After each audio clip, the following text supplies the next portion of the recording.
But we also have more of a chance than we've had for over 200,000 years for it not to. So it kind of balances out what could be terrifying. Once you realize that, oh, we don't have to be terrified because we have the tools. If we had had the 12 code, if we had activated the grids on a 12 code 200,000 years ago, we wouldn't be having this problem right now. Those wormholes wouldn't have been made. All of that history we wouldn't have had to worry about or have to clean up. But we didn't have the D12 frequency available. D12 frequency isn't the most powerful on its own. It's more powerful than those below it. But what it is the linking frequency that allows us to run what's called the Kira-She and the Kundera, which are, the Kira-She are the primal light field currents from dimension 13, 14, and 15, and the Kundera are the primal sound field currents. This is before sound became light. You have source, and then source created the void, and then in the void there was vibration or sound, and out of the sound came the light, and then out of the light came the dimensions and the world we know down here. So, to be able, the most powerful currents are the standing wave patterns of sound that exist in the primal sound fields. We are able, once you can activate D12 frequency in a planetary grid or in your body, it enables you to begin plugging in directly to those eternal light and sound fields. That's what the mission is here at this point. We're going to create what's called a trion field. We've talked about that. That was just introduced in the Sarasota, Florida workshop, and it was as new to me as it was to anybody else, because it literally, they didn't give me any paperwork on that one. I literally had to go through that workshop. It was all in security clearance data, because I guess they knew something was up. We ended up in the middle of a psychotronic attack on the beach that night. But everything was done verbal. They would give me something. I'd be scribbling notes on napkins, going through the workshop, and I still don't even have paperwork done. For those of you who were there, we're working on getting it done. But at least we have some paperwork this time. What we're in the middle of is simply anchoring frequencies from the primal light and primal sound fields. They'll anchor through our bodies, if we can activate it in our bodies, which we can't until the grids start activating from what the Guardians are doing on parallel Earth and inner Earth, but this is starting. Why we can get this information now, if they gave this to us a year ago, it would be useless. It might have been nice to know what the plan was, but the reason we can begin to use the Four Faces of Man grids is because, I'll show you over in the corner here, there's a little thing, and you'll have a copy of this in the packet that's coming.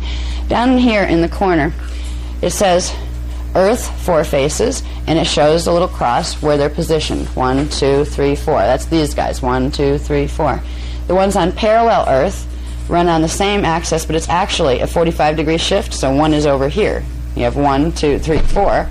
And then you have the inner Earth, Four Faces. There's literally, these constructions are in all three of those planets, and there's also a lot more of those head monuments in the other places. They took most of ours down because they were the Eoni's, place markers. So it's amazing that the ones over on Easter Island even survived because of all the raiding that's been done here. But this one runs on a 45-degree angle, which makes it at this axis. The one for inner Earth would run this way and this way. The one for parallel Earth would run the same, but the numbers would be reversed. Like the code, like they all each have different type of frequency coding. They would be reversed. And actually, this one on parallel Earth would be over where our other point is, where their heads meet on that other side of the globe. That's where this would be on parallel Earth. So that's the access point to this one on parallel Earth. Now, I'm sorry, we were not able to activate any of this. The Guardians couldn't even do it until these two activated. When you look at Earth, parallel Earth, and inner Earth, you have a set of frequency step-downs where it goes into the dimensional structure where inner Earth vibrates a little bit higher than Earth, or oscillates a little bit higher than inner Earth, and parallel Earth oscillates a little bit higher than inner Earth. So there's this chain of frequency. It has to start at the highest point and activate going down. So first parallel Earth had to activate its grid, then inner Earth had to activate its grid, and now we can activate ours because the frequencies from these guys on those other planets will now start to, you can pull them through now to run into this grid. Normally it would take about 25 years to activate that whole thing. Because, if you just blew it into activation really fast, you could blow up the planet by accident. They won't let that happen. We don't have 25 years to activate this grid. So it's going to be activated quickly, but in a balanced way, which means using specific symbols and sequences of mathematical coding to make sure the frequency blend is the right one. So each, there'll be parts that will activate. It's not going to be as easy as like, oh, do we have head 1 done yet? It's not going to go like that. It'll be like a piece of this one and a piece of that one and a piece of that one will activate. And progressively, we will be able to activate. We need about, they said about 35 to 40% of it activated by 2003, by August 12th, 2003, if we're going to be able to go through the stellar activation cycle without major messes. So that just came through. 30 to 30, what did I say, 35 to 40%? Did I just say that? Okay, that came through so fast. I didn't know it was there. Yeah, they didn't tell me that before. All right. Okay, somebody write that down. Will you write that down for me, Michael, so I don't forget that? Oh, my goodness. Okay. Well, now, we're going to begin the process of working with this. How this grid will get activated quickly, usually the grid would activate and it would help humans to activate, right? And indigos to activate. Well, you can do it the other way around as well. You can expedite the activation of this by activating humans and indigos, where they're running the frequency and they're putting more of it into the planetary grids. That's what we're going to be doing, and while we do it, we're also going to be progressively creating that connection, a living energy connection between ourselves here, our inner Earth selves, and we're not going to have our parallel Earth selves because they're already evac'd out, so they're with our inner Earth selves. But we're going to be bringing that trinity of self together through activation of this. There's the corresponding coordinates in our DNA. And how this looks in the body, I don't know. I've been asking them, can you take the drawing of a body and show where this goes? And I think it's a little more complicated than that. But the coding that corresponds to each mathematical coordinate in the 4 faces of man grid is also coded in the DNA. So there was a code, and this is why I wanted to do this stuff first, because I did not want people to have to leave early to not have access to this. You also have this in the pack that's coming, that's over being printed right now. This was a new code called the Q-VECA. Q-VECA, K-H-U VECA. Now, for anybody that's has studied this work, KHU is indicative of a word, the Kundara, which is the name of what they call the primal sound fields. It's called the Kundara because each of those sounds, or the vibration, the sound of the vibration of that particular level of the sound fields, and you have 3 levels of the sound fields. You have the K sound, and they kind of throw the N in because it kind of, when you say it, it kind of comes out that way. But it's actually KHU, and then DA, and then RA. That would be the sound equivalents of the vibrations of the primal sound fields. All right. The KHU VECA. Now, VECA codes correspond to vectors, time coding, which we all have it in our DNA, and everything on the planet has it, and everything manifest has sets of vector codes that are really how you get into a specific space-time location, because you have that location literally mathematically encoded into your body. The Q-VECA corresponds to the first level of the primal sound fields. There will be 2 more codes after this that we can't use yet because they're not activated in the planetary grids, and these have to be, the frequency has to be coming down from inner Earth.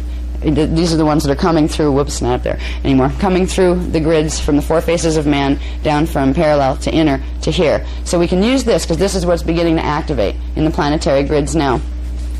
This Q-VECA code will amplify all of the other things that we've been working with as far as protection, as far as expediting DNA activation, as far as balancing DNA activation, and what this one will do that the others won't. It will begin to break up the Jehovian implants in the planetary grids and also in our bodies. So this is the one, this and the other 2, that as soon as we can use them, they'll give them to us. We can use these, and there's certain times where we'll use the other VECA codes that were just introduced literally in Sarasota. We had the bi-VECA and the tri-VECA. I don't have a Mylar with those on them, but I think, has everybody seen those? Okay. I wonder if the new people have seen them. Okay. Yeah, all right. Let me hold that up. Okay. Don't pull that, though. Yeah, okay. Well, you're going to get a copy of it. It's coming in there's like 30 pages stapled together. Yeah. Yeah, they're coming. I'm not going to leave you trying to remember all this stuff and trying to, scribble down notes. There's at least, 30 pages of stuff coming, including these things. All right, but before, in Sarasota, Florida, they just introduced these. This was called the bi-VECA code, and that was the tri-VECA code. What the bi-VECA code does is it plugs you into the D12, D13 space. So it anchors, you're already running, when you're doing Maharata frequency, when you're running the Maharic seal, you're already running D12 frequency. This takes the step up into density 5, where you begin making the D12-13 connection. This one takes you through D13-14, and from 15 up into the beginning of the sound fields. And this one takes you from the first level of the sound fields, the Q level of the sound fields, and begins to make the bridge into the next level of the sound field. So literally, by using these codes, and again, they're mathematical codings, they correspond to what scalar wave templates are doing in your body and in the planetary grids. This is how we very, very quickly expedite building those creation currents all the way down. And I think I can use, there's a graph in here someplace that it will help to illustrate what I'm talking about. Somewhere. I don't know if I have it in here or not. It's the one that has the 15-dimensional time matrix with the thingies coming down. The currents coming down. Is that over there? No, I don't think it's over there. Yeah, wait, that's it. No, it's not there. Let me see if I can find this or not. I wasn't planning on using this one. No, the one that goes into the 15-dimensional time matrix. Okay, hold on a second. Let's see, I can't even see these. See if you can find anything that had... Oh, wait a minute, I think I just found it. There we go. Divine intervention. Okay. Okay. Now, we're going to learn before 5 o'clock how to use this. They literally just gave this to me. And with these notes: 1, chakra 8, thyroid; 2, tailbone, D12 axis; 3, heart chakra, 4th chakra; and 4, pineal. Now I said, okay. What do we do with them? All right, that's good. They said we'll tell you when we get to the workshop. So when we get into using this code, these are the areas that we're going to affect, and it has something to do with, you can draw it on the body, and they didn't tell me where the best place is yet, and I'm hoping it's not at the pineal, because yeah, well, definitely get the reputation as being a cult if everybody's walking around with this funny little thing on their head. You know what I mean? So, and the tailbone one might be a little hard to do. This is like a code that you have to have a friend to help with. The heart chakra may be the easiest one. They'll let me know. He's not going to let me know yet, because like as we move through some other stuff and come back to this, they're going to run us through actually a meditation with it. Now, you can use this with or without doing the salutations and things. You need to activate the Maharata current, the D12 current, which if you use the Maharic seal technique, if you notice, there are several techniques for the people who've been following this. First was the real long one, that by the time, if you can stay awake to the time you get done, you deserve a medal. Right? That's the one that programs the thing into the DNA, so your DNA remembers that it knows how to do this. Once you use that for a while, it's like it starts to remember. Your body starts to remember. So then there was like the quick seal, the Maharic quick seal, which was still too many steps to try to remember, but it was a whole lot better than a whole bunch of them it was in the first level. We'd start using the quick seal. At this point, we have enough support in the race morphogenetic field, because enough of us have been running the Maharata current, where we can do I like to call it the insta seal. Okay? Now, it doesn't mean, just because we can get an insta seal, doesn't mean that you never ever do the techniques with the steps again, because eventually, if you just do the insta seal, you're not going to pull up as much frequency when you do that. Okay, you won't get as much D12 in. So it is still worth, at times, once or twice a week, do at least the quick seal, and once or twice a month, do at least the long version. Even if you just put it on a tape and go to sleep with it, your body consciousness is still listening, so you can use it subliminally if you want to. The quick seal is really cool. What I do and what you can do is simply ask your avatar self, say, okay, what number star do I use? Because we started with the Hierophant symbol, which was a flat 6-pointed Star David. That would release certain amounts of D12 frequency. We've moved up, and there's a lot of people using different numbers as far as how many points on that star, and it's also gone 3-dimensional, where we started with, instead of a 6-point flat star that we're visualizing, I can't talk today, we start with like a 12-point star that's 3-dimensional. And this is where you find it becomes interesting to try to visualize, because you're kind of going, 1, 2, 3, 4. What's on the other side of that? If it's 3-dimensional, right? So what you do is you give the intention of the number, and it literally just becomes like a ball of light, with, you know, rays shooting out. We've gone up to like, I forget what the last we used, Michael. What was that? It was like, you know, we've been playing. What was it, like 9,000 something? Yeah. I forget what the exact numbers were, but we've been increasing progressively, and every time you increase how many points are on that star, what you're doing is giving instructions for more subharmonics of the D12 to be activated in the body. So at this point, there's enough support in the planetary grids, enough D12 here, that we can begin to let our own higher self have a little, you know, have some input in it. So if you want to run the Maharata current, ask and see if a number comes to you. What number should I use? Most often it'll be increments of 12. You know, 12, 24, 36, 48, you know, all the way up into thousands and thousands sometimes. It doesn't always have to be. It may be that you need to get some of the smaller frequencies, but you're not ready yet for the other half of that 12 or whatever. Let a number come to you and start with anything that's over 60, because at this point everybody can handle at least a 60 code. Hierophant is what they call it. That's the official name of the thing you use to activate your Maharata. Okay, and the insta-seal would simply be visualizing it here in the pineal, giving it the command, like a little ball of light that has all these rays shooting out that you know is going to have the number of rays will be the number you're going to give it. All right, and even if you can't see them because they all blur into a mess when you try to visualize them, even when you try to draw them, they blur into a mess. Try 9,000 points. Right. You see here the next Tuesday trying to just count them and visualize it. Just simply hold it there. Take an inhale breath and hold it for a second because it builds a little bit more charge when you hold it, and then throw it down into Earth's core. Inhale it up just to below your feet. Don't pull it all the way up yet. Just to below your feet, and then push out your Maharic seal with it. Feel the star thing still rotating at 6 inches below the feet, and feel your disc around you.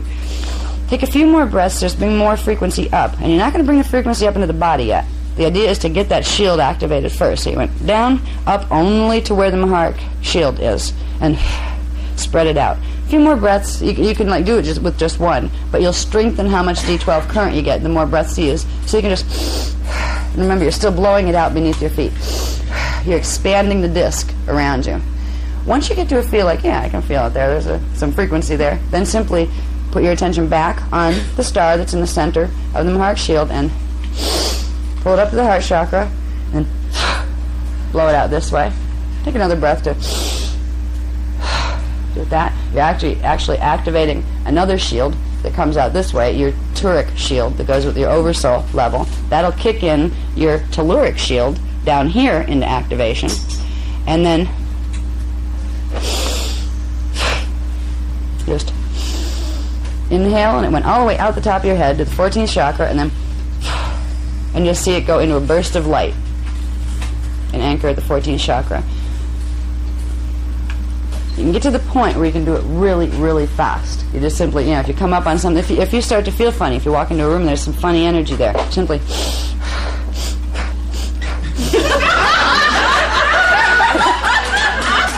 it really does.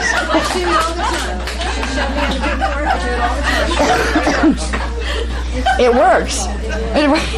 Yeah. Now, if you try to do that and you've never done Maharic Seal before, you're not going to hardly get any frequency coming up, because you need to train your body to know what it's doing with these frequencies. It's been like 200,000 years since bodies on this planet knew how, remembered how to do this.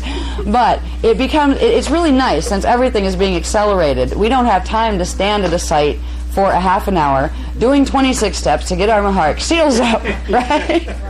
So fortunately there's enough frequency in the planetary grids and in the indigo and human morph field at this point where we can just run the insta-seal and we will get enough of a pillar to move through whatever we have to. Now that pillar is not going to last a real long time because you didn't get a whole lot of frequency. When you take time to even do the quick seal, we have the long seal, the quick seal, now the insta-seal. If you do the one in the middle, the quick seal, and really just take the time to move through the steps of that. I mean, is there anybody that doesn't have that? Because it's in these books, in the field guides. You don't have that one? The quick seal technique? Okay. Okay. Okay, because I know they come with just about everything at this point. I think they're in Cathara, and they're in that now, and they're going to be in the Voyagers 2 book, second printing that's coming out. So if there's anybody that doesn't have like the instructions for the quick seal, we can like we'll probably send them to you, or maybe figure out something to get to the thing down the street that prints. On the website. It is on the website now? Okay. I haven't even got the chance to look at the website. So that's good. As long as you have the quick seal, you can begin working with that. And it's still worthwhile for people who really care about how much frequency can I generate. It's still worth once in a while doing the long version of it. Use it as a meditation. You know, put it on before you go to sleep or before you take a nap or something. Or, you know, like while you're under a hairdryer at the hairdressers or something like that. Just put it on and listen to it. You know? Okay. You need to use that frequency to run any of these codes. They're not going to do anything if you haven't activated the Maharic seal. You can play with the codes all you want. And this is kind of neat. It's like a built-in safety. It's like, oh gosh, if these seals are so, if these symbols are so, you know, so important, how can you let them go out to the general public? Because the Illuminati will get them. Yeah, they will, but you can't use them unless you run a Maharic seal. It requires having a 12-strand template to run a Maharic seal. Now, they can get that template by having a Melchizedek ordination where it's transferred to them from somebody who has it. But if they are not running their full D12 Christos current, they cannot use the symbols. They can play with them, but they're not going to do much of anything for them. There are certain ones that you can bend light through and you can make messes with, but they can always be reset by using the Maharic seal. That's why, at this point, there's no, we don't do closed circle stuff, you know, where we don't let other people know. I mean, if you want to become a Freemason, it'll probably take you about 50 years before you get to like level 33 is where that's their last level they really talk about, you know, as having, where it says inner circle, inner circle, inner circle. And by the time you get here, you might figure out what the first 5 levels were about, but you're not, you know, they hoard information. They keep it away from the public. They do that on purpose. And there's lots of societies like that. The Toth schools all worked like that. You'd read a passage in one of their things, and you'd find at level 1 it meant one thing. At level 2, you'd be told this word means that, this word means that, this word means that, and you'd find out the thing meant a whole different thing. Interestingly, the Bible is written that way as well. Okay, these were ways of coding information where other people could see it, but they wouldn't. You put it right under their nose, and they wouldn't know what it was. We are not doing that. We are simply putting it in, well, English is the only language I know how to translate in, but we're putting it in English, clear as it's coming off the plates. And it's because the stuff that's most powerful that we're going to be using, the people who really care are going to be using, can't be used unless you're running D12 Christos frequency, which means unless you are willingly entering a state of Christ consciousness by bringing your Maharata current through, you're not going to be able to do damage with those codes. So it's kind of nice. We don't have to play the game of, you know, the mystical school game that it takes you forever to get to the center to find out what anybody's really doing. It's all open, you know, to the public. Now, what we're doing when we use codes like these, we're building this bridge of frequency. Okay? Now, this is a diagram of a 15-dimensional time matrix. Most of you have seen this. If you've had any of the classes before, you're probably so sick of looking at this one. Because this is like this 15-dimensional time matrix shape, this oval shape, is used to display all sorts of information and show relationships and things. Now what this one does is it shows you have your primal sound fields out here. Okay, that's what these 3 outer bands are, called the triadic, the polaric, and the acadic level, the primal sound fields. You come in here, this is where sound begins to become light. Dimensions 13, 14, and 15. That's called density 5, and it's the density 5 is a waveform. It's antimatter, A-N-T-E matter, and it's a waveform where, like consciousness, when it comes in, first consciousness becomes sound vibration, then it begins to interact with itself and becomes light. This is antimatter light fields. They're standing light fields, like lights that never go off. All right, they're just constant fields of light, and these would be constant fields of dark. Actually, you would not see light because it's before light occurs, because you don't have the same interreactions of vibration, points of vibration. What creates from sound to light is you have units of sound, which are fixed points of vibration, and they begin to interact with each other by syncopating those vibrations. So there's a syncopation factor that takes place where things that are just standing units of sound here start to interact with each other because there's a pulse that's sent through, and you could call it the breathing rhythm of Source. There is a pulse that is sent through as consciousness moves. It's like the inhale and outhale. There's a pulse to the consciousness of Source that actually keeps these primal light and sound fields and everything else in them in motion.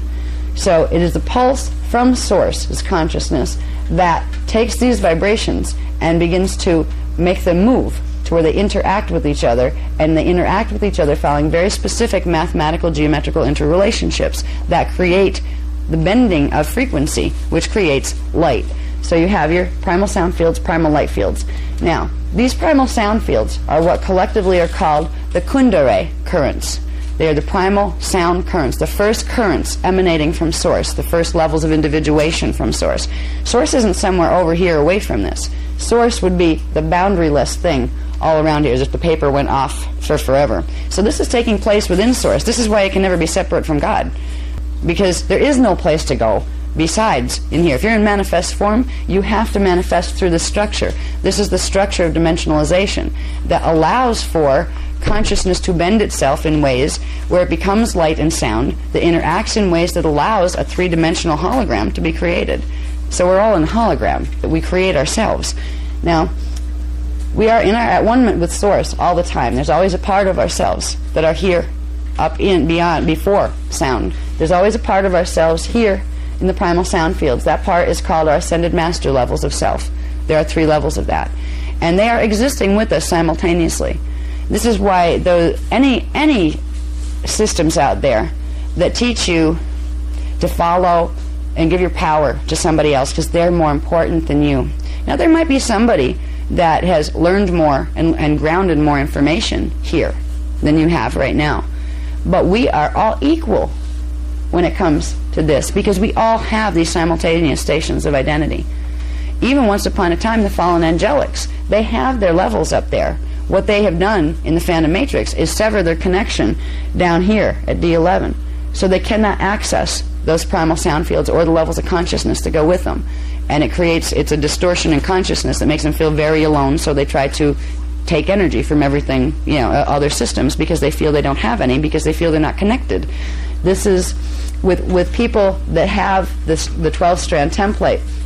What it means is you have the ability to, you're down here in these dimensional fields, to have these currents connect through the primal light fields and into the primal sound fields, which means you have the ability, if you activate it in your templates. Now, humans on a 12-strand can bring in 12 dimensions of consciousness, one for each strand template.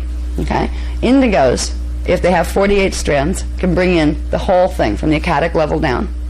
Indigos that have, I think it's 37 down to something or other. I forget what the numbers are. I haven't taught that yet, but basically 24 to 48 strands will take you from where you can go through here or up through there. It means you can anchor that consciousness in the body if you choose. Also means you can run that consciousness, that frequency, into the planetary grids. All right, this is what we're going to be doing. What indigos are going to be doing in round tables is running that whole current of energy. What 12-strand humans are going to be doing is running their D12 Maharata current. Because when we look at the dimensional structure, primal sound fields, primal light fields, then we get into here, dimensions 12, 11, and 10. That is density 4. It's called pre-matter. That's the divine blueprint. That's where you start to have large amounts of form individuation, where you're not just in the primal light fields as waveform anymore. This is where you start to take on form. It's a pale silver liquid light is what it looks like. It kind of reminds you of liquid mercury that can take on forms and then melt them down and take on other forms. The founders' races are made of this stuff. We are the founders' races there. This is one of the things that is kind of interesting about the whole game of creation here. We have simultaneous incarnations in other time vectors, right? We have them all the way down, because to get down here, where we are right now, experiencing reality, implies that you've had to leave or park parts of your consciousness in each station. We all have a level of ourselves that's part of the Christos founders races. So the founders aren't somebody separate from us. We go, how do we know you're our founders? The founders we're talking about are the ones... yeah. They're the ones that we've literally come out of them. Just like with the fallen angelics, they'll have like a dark avatar collective up in D11, and it fragments itself down and creates races and individuals. and sets of individuals. And then when they get down here, then they can look back up and say, well, what if I don't like you? I don't have to listen to you. Most beings that have their templates intact and their consciousness is balanced have a good relationship with the parts up here, but down on this planet, we have been cut off from our awareness of this because our DNA, it all connects to the DNA template. If you have 12 strands of DNA, but you only activate 3, how many dimensions are you going to perceive? Right. If you have 6 strands activated, how many dimensions would you perceive? Right. It's that simple. So if we have 3 strands, and we do have 3 strands activated now, the chemical components that are in what our scientists look at and say, oh, that's a 2-strand, it has a double helix. A double helix equals 1 strand. You will not see them separate and spread out like this. We have 3 strands worth of coding right now, chemical coding in the DNA template, chemically. So they are 3 overlaid strands. Imagine what the chemical coding might look like once we have 12 strands activated. And what's interesting, I keep telling Michael, I said, I think it'd be really cool, it's not practical, but it would be really neat to be able to see, when we really get the frequency running and we're doing rounds or something, we can feel that frequency for the round tables running. If somebody did a DNA test right there, like took a sample there of the DNA, right, and then waited till later, we're just like hanging out watching television or whatever, and took a sample of the DNA there, the chemical DNA, I wonder if it would show already, because I think it would. But you would have to catch, the frequencies when they're active, because when we activate 12 strands or more, if you're indigo, during round tables, they don't just flash on and stay on, and your chemicals go crazy, because your body would literally morph before your eyes, and you'd probably be about 12 feet tall, and you scare yourself to death. And you'd probably blow up your matter form, is what you'd do. But what they do is they give little bursts of the frequency. And I think at this point, because I felt the frequency in groups increasing, the more we've done this, every round table seems to carry more frequency with it. And that means we're getting closer to hitting critical mass where that frequency in the template is going to start making differences in the chemicals. Because ideally, if we want to ascend, actually be able to take our bodies through a Stargate, we have to be able to change the chemicals in the body. And that's what happens when the templates activate properly. There are certain parts of the DNA that science hasn't found yet. They found parts of them, and they call them junk DNA. They have, what are they called? Intron sequences, I believe, they call them intron sequences of DNA. They're dormant sequences. They don't produce amino acids or protein bases. So they're considered junk, like they're not doing anything in there. These have a purpose. There's also spacer DNA, and it operates, it's the same type of thing, but it's between, I think, different genes where the intron sequences are within a single gene. They're these blank spots, literally like blank spots in a pattern. And these blank spots, if the DNA is working properly, do stuff when frequency hits the DNA template. They would create certain chemicals that would bring into life something called the turnstile DNA sequences. Turnstile DNA sequences emerge as chemical changes within the hydrogen bonds. Now, DNA strands have, one helix, then another helix, then these little ladder rungs that go across. The little ladder rungs are held together by hydrogen bonds, hydrogen atoms that are bonding them together, and it's a very weak bond. When the body begins a transmutation process, those hydrogen bonds start to change. The hydrogen atoms start to become something else, and they literally, another sequence of DNA chemicals comes into activation. They're called turnstile DNA, because it allows the body the chemical realities that allow it to switch time vectors, because that's what your body needs to be able to do right now. It's phase locked into the timeline, which is a rhythm of frequency pulsation that goes with the Earth. So when the hydrogen bonds in the DNA begin to change, they create a substance called celestylene, which is an element that our scientists don't know about because they haven't seen anybody turn on their turnstile DNA. These are physical changes that are going to be happening. If we get to the point where we can actually go through the gates and not blow ourselves up, our bodies would have to go, and it goes rapidly. These things, that for a certain level of frequency hits in the DNA template, you hit a critical mass of frequency with a minimum of 6 strands, because you have to activate strands 1, 2, and 3, and then the harmonic above, strands 4, 5, and 6. And what begins to happen is the templates start to do braiding. They start to braid, because the fire codes in between them release. I'll show you some diagrams in a minute. The fire codes release, strands 1 and 2 braid, strands 1, 2, and 3 braid, and they progressively braid up to the next level. This creates the turning on of the turnstile DNA within the hydrogen bonds. And that begins a chemical change in the hydrogen bonds that sets off chemical changes within the whole DNA chain. These chemical changes begin to affect how molecules themselves, how atoms start to behave. There's a fascinating process by which the protons that are inside of a nucleus and the electrons that are outside, the electrons actually reverse polarity, turn into protons and pull into the nucleus, and we begin to fuse with our antiparticle double. Literally, where they are and where we are, which is 45-degree shift and 90-degree shift in angular rotation particle spin, our particles come together. And it creates, literally, hyperspace of the particles. There's a little bit of stuff left that can't make the transmutation process.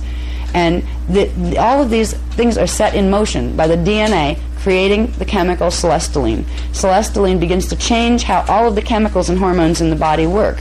It starts to change the way the thyroid works. It changes the way the brain works. And it allows for the body matter to go through the process of shifting timeline sequences. And it happens like that. Gosh, in the old days, we used to be able to literally, we knew where the portals were. You go, oh, bye, boom, and you pop up someplace else.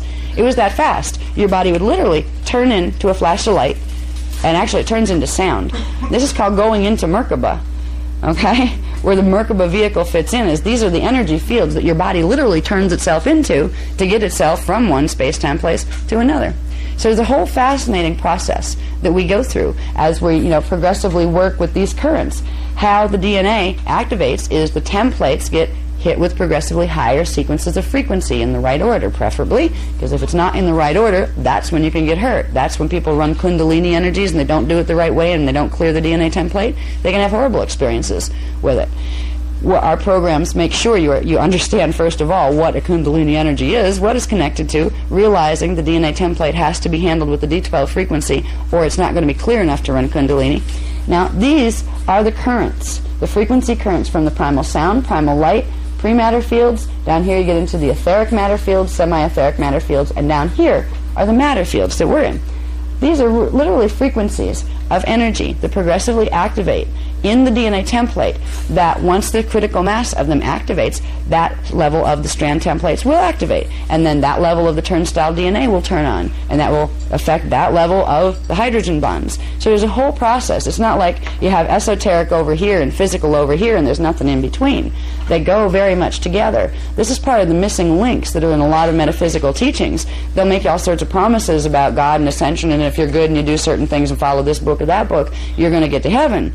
Well, heaven happens to be being able to go into any of the other reality fields, the house of many mansions. This is the house of many mansions. There are many, many reality fields that we can experience. What mastery is, what Christ consciousness is getting to the point where you have your 12 strands turned on, where you have all of this consciousness available to you, and you have the ability, you have mastery over those dimensions of frequency, which means you can choose to put yourself in any place you want. You can also choose to put yourself simultaneously in several places. People that get good, even if you get up to 6-strand activation, you can start playing with things like bilocation, where you can actually make a hologram of your body, put part of your consciousness in it, and send it someplace else. There's all sorts of things that avatars learn to do. And what we all are sleeping avatars. And if we're indigos, indigos are not just avatars. They're sleeping rishi, which go up into this area, or they're sleeping ascended masters. And we just need to wake up. So all the processes we're involved with are the process of getting this part of ourselves back by running these creation currents. When we do roundtables, what we're doing is progressively building this chain of frequency. Right now, most people are running on these frequencies, D1, 2, 3 frequency. It's called the telluric frequency. All right.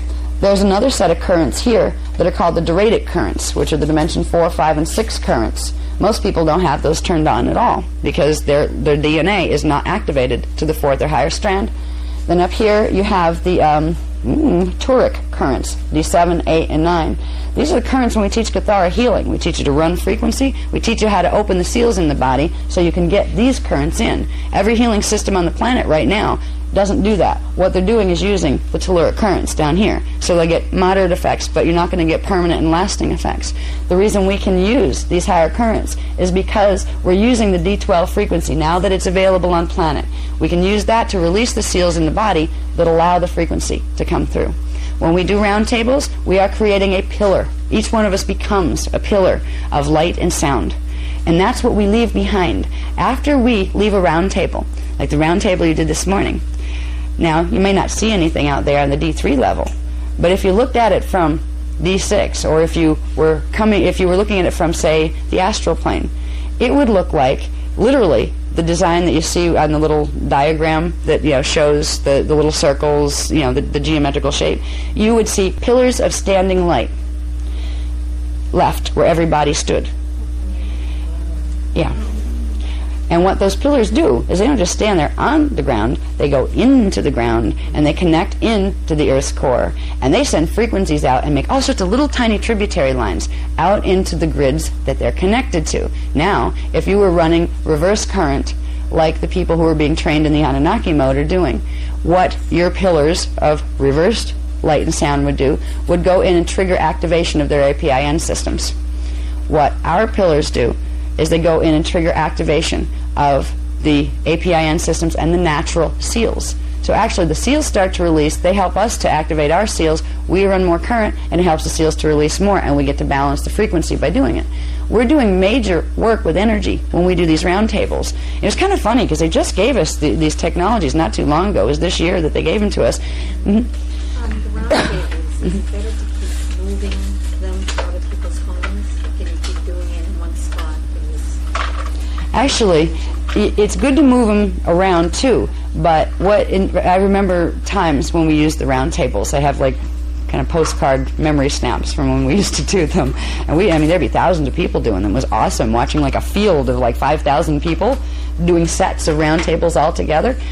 But we would do them very often all in the same place. You don't have to, but you keep building and building and building. If we wanted to set areas where, say, we wanted to be able to take a whole bunch of people through that might not have the DNA activation level, where they could normally go through, we would create a really strong field, and it creates like a Q-zone field, but a major one, and it would create a support field for people. We could then take people through that didn't have DNA activation. They couldn't stay, but they could like go in to visit inner Earth or something like that. In the old days, before they had to literally shut down the portals to inner Earth because they were being invaded all the time by the fallen angelics, we would do things like this. Round tables had very, very practical purposes.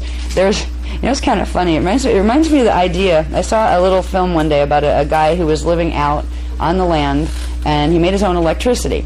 And he made his own electricity by sitting on a stationary bicycle and pedaling away and pedaling away. And if he did this for so many hours a day, he'd generate so much power that could be stored, right?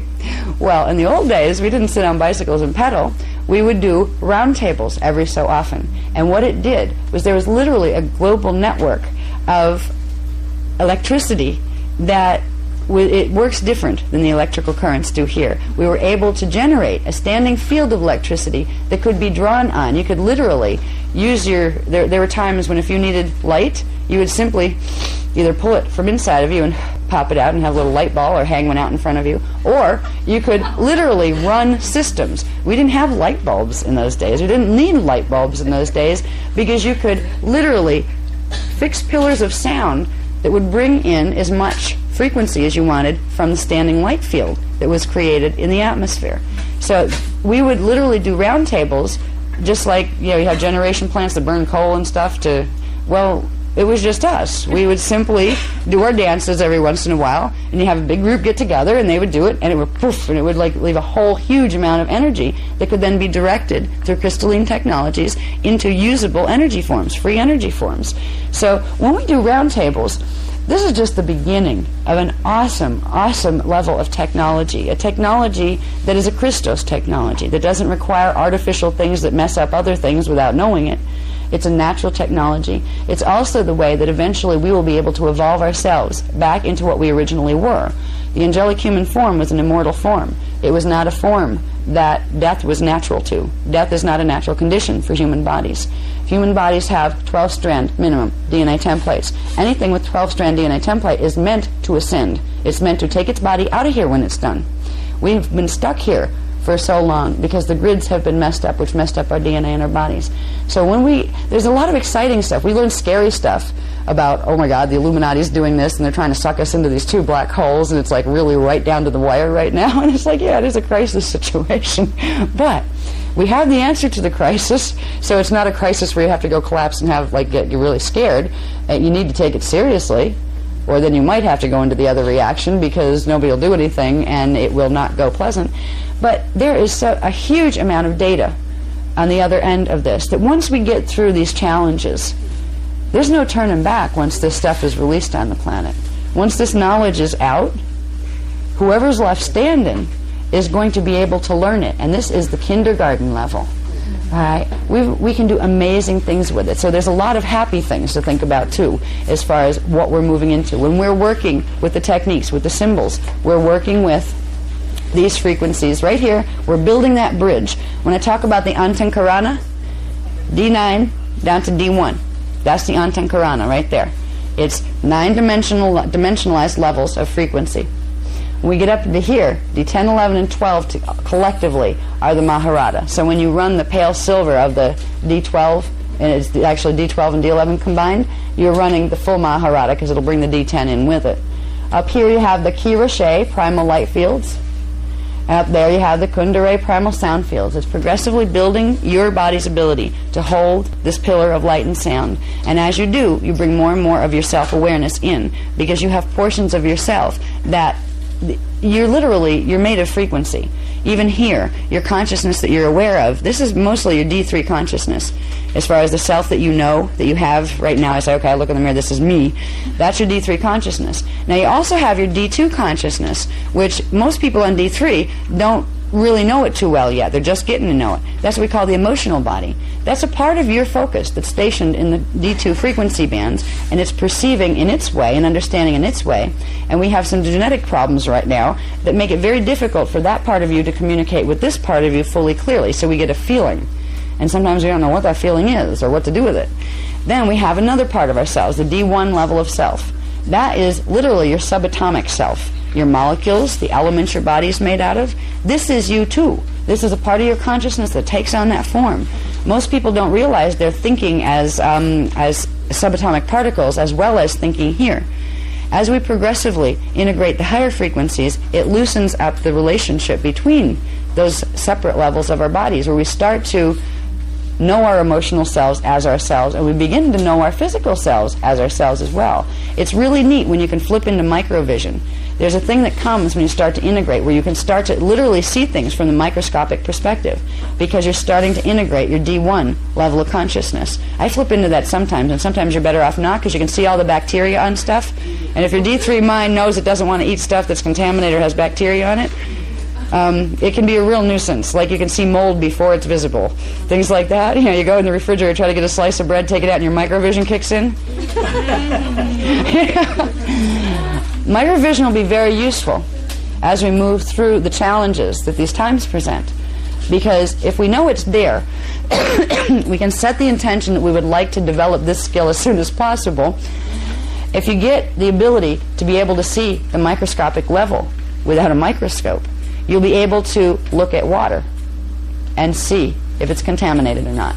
You'll be able to look at food, and this will scare you to death when you see what food looks like from that level. Now, because what we see, if it's the organic stuff that's washed in dirty water, you'll see all the little things roaming around on it. You know what it reminds me of? Did you ever see those photographs, and they use them for like vacuum cleaner ads to show you all the things that the vacuum cleaner is going to suck up that you can't see?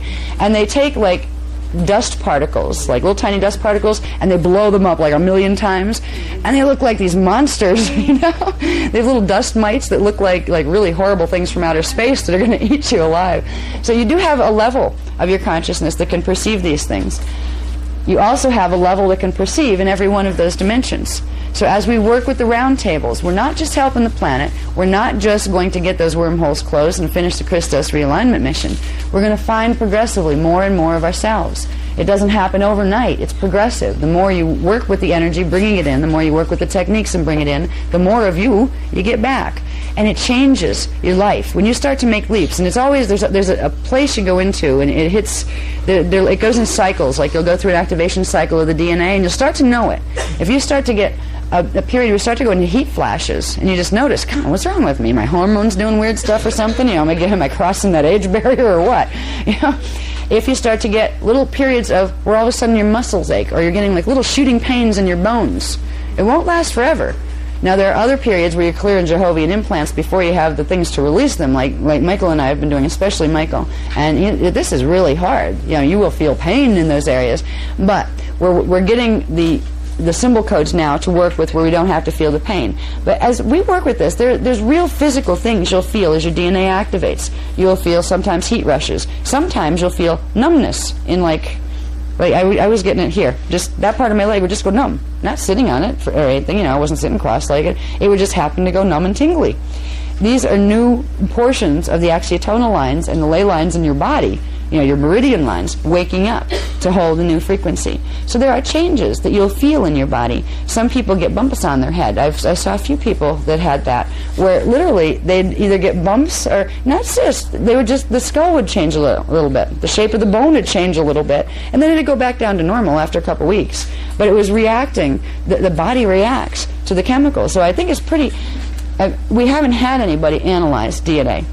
And personally, I don't think right now, with who's running science laboratories and things, I would want them to analyze my DNA, because if they found out it was different than what they thought it should be, we'd all be in trouble because they'd try to put us someplace as guinea pigs. But there are things that you're going to feel, and the more you work with these techniques, the more you will move into these cycles. And it is a cycle. You might go through a cycle where for like 3 months you're just getting these heat flashes. Now and then they come, you don't know what they are. Well, know what they are. They have to do with DNA activation. You might go through a cycle where you start getting, not severe, but you might start getting headaches. You're on a pineal activation cycle. If that happens, you might feel pressure in the head, and it'll bring on headaches sometimes.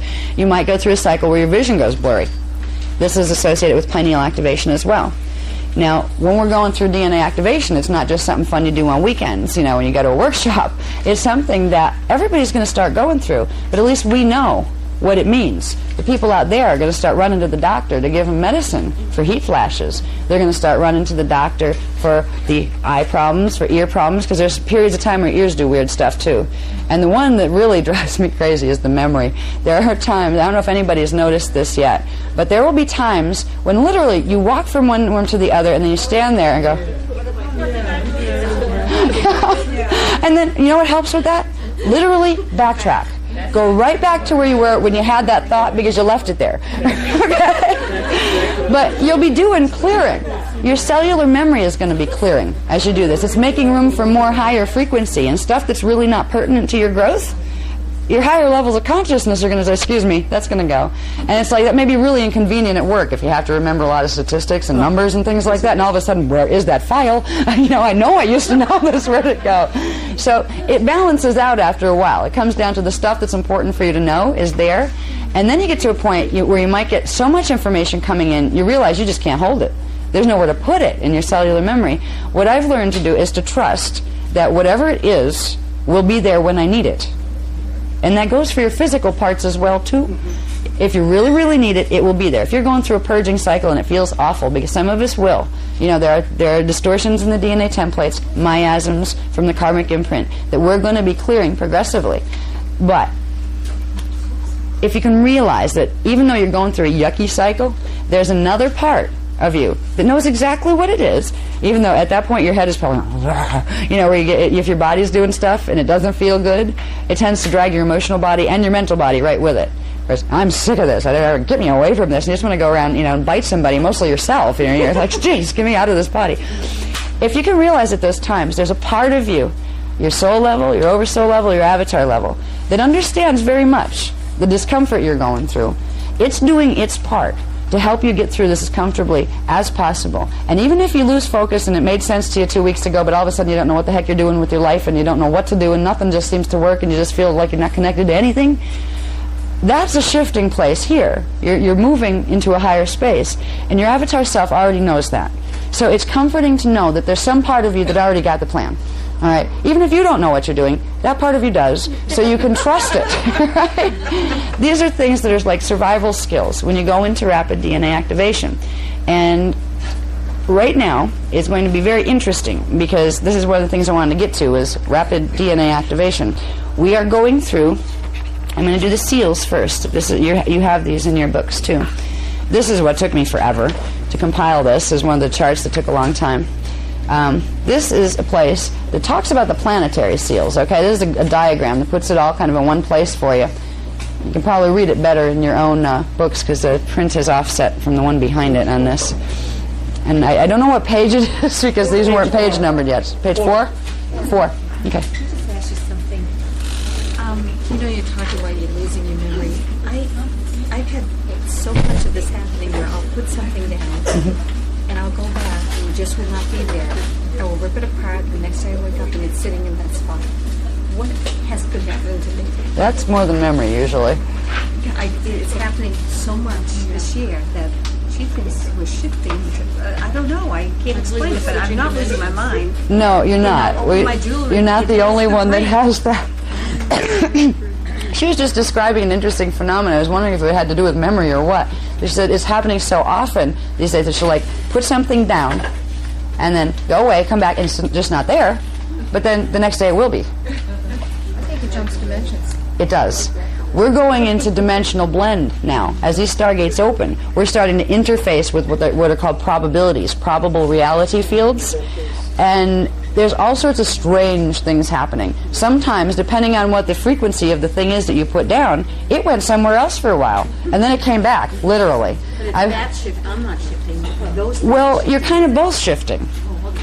Okay, you go into a space of frequency, and it's in a space of frequency, and you're both changing frequency, and you literally move out of each other's perception for a while. And then you go back into the same frequency again, and you're seeing each other again. It might be an object you put down on the table, but it also might be a person. It may be half a planet's worth of people. My children? They usually come back. Part of what we're going to be seeing as we move through this is something. It was very good that you brought up that example. Part of what we're going to be seeing as we move through this stellar activation cycle, particularly if it goes well, because if it doesn't go well, we're going to be so distracted by the mess that's falling apart around us that we're not going to have much time to enjoy the strange scenery that happens when stellar activation cycles go normal. There's some really interesting things that happen. Now, what we're going through is literally the planetary grids. All of the planetary grids aren't going to be able to make the full shift. That was known in 22,326 BC. That's when the original, what was called the Bridge Zone Project, was created. The Bridge Zone Project has 3 time vectors. That means the planetary shields are literally going to separate into 3 different areas of frequency, which is 3 different time cycles. There's a part that we can't stop from going into phantom. It's connected to the part that's already in there. There's a part that's going to do the blend or anchoring through the 4 faces of man grid to the inner Earth time cycle, and there's a part that's going to link to the time cycle of this planet, but on its next harmonic up, Terra, but in the Miage time vector, which is a time vector where everything has gone all right. Their history line is different. So we're going into a position here, if this works, called the Bridge Zone Project. We're 3 tracks of time. Right now we're on 1 track of time. And as we move through now, it's supposed to be between now and 2017 was when this was supposed to go down. The 3 vectors were going to separate. One was going to go down in frequency into phantom. One was going to go in the middle frequency band where we would begin to interface with inner Earth. And the portals would open and we would realize there's whole civilizations here and we'd start to learn a lot of stuff. And then there's another one that would go into the Miage zone, which is another time vector that pops in and out of this time matrix. What's going to happen, what some of this will look like if we get far enough, which I'll say when we get far enough, because I'm not going to leave if as an option. When we get far enough into the transitions that are taking place on this planet, there's literally going to be things that disappear permanently from each other. There are going to be groups of people, depending on where your DNA is activated. Now, the more of us that work with the really intense techniques to get our DNA activated, we're helping everybody else. There is a chance that most of us could shift into the bridge zone, where we won't go into phantom, and there's only a few of us that once we get everybody into the bridge zone, then we'll go on to the next one, because that's a little higher frequency. That would require activating the DNA, I think, to full 12 strand to make a full leap to stay up in the Miage vector. So there's literally going to be 3 reality fields that have been running together. Now, reality fields are composed of molecules that take on the form of things: people, plants, rocks, all that kind of stuff. All right? these fields are going to separate, and we may begin to see, even in the biblical story, it told you that certain ones would literally disappear as God took them up. Actually, they were talking about the team that's going to get hijacked by Jehovah, but the concept is true. All right, the concept in a stellar activation cycle that if there's a huge difference in the frequency levels of the people on the planet, which means a huge difference in their DNA activation levels, they will literally go in to 3 different time bands, three different time continuums. And what we may begin to see, and people are seeing it already, where certain things, like she said, I put something down, I go away, and come back, it's not there. Then the next day it'll be there again. You're seeing the oscillation in frequency. You're literally, those timelines aren't fully separated yet, but they're starting to. So things are falling into this one, but then they come back in when you get into alignment with them. The whole planet's going to be going through this. So if you start to have weird things happen, like things disappear, and then come back again, and you didn't do it. I've had stuff appear someplace else. It is. Yeah, what's going to be really freaky is when buildings start to do it. When what? When buildings start to do it. That's when it's going to get really interesting, because when you go through the full, when it really starts to separate, you're literally going to see that. Now, some of what you will see is buildings disappearing like the trade centers just did. It will appear to have an outside cause, and it does. But it's also about timelines separating. All right, so there are cover events that we will see that cover a lot of this up. But there will also be blatant events that we will see, where there may come a time when we're walking down the street and we watch a part of the street disappear, but something else reappeared in its place. Like you might be aiming. They showed me this once, and once was enough. But I was walking down the street, and I happened to have my daughter with me. She was an infant, and I was pushing her in the carriage. And we were on this end of the block, we were aiming for a store that was on the other end of the block. So I'm walking with her, and had one of the ones that communicate with me telepathically saying, okay, we're going to show you something about time here, how time works. And it'll be many years before you understand it, but just remember this. Now I'm coming into, I'm starting to understand how that could happen. I was walking, saw the store. I looked over to the side, something seemed to distract me, and I looked back, and I did one of these. It was a whole different street. And I kind of went, and it was the same where I came from. But it was like other people put other businesses there in 2 seconds flat, because the store I was aiming for didn't exist there. It was really, really bizarre. And then they flipped it back, where I literally didn't see it.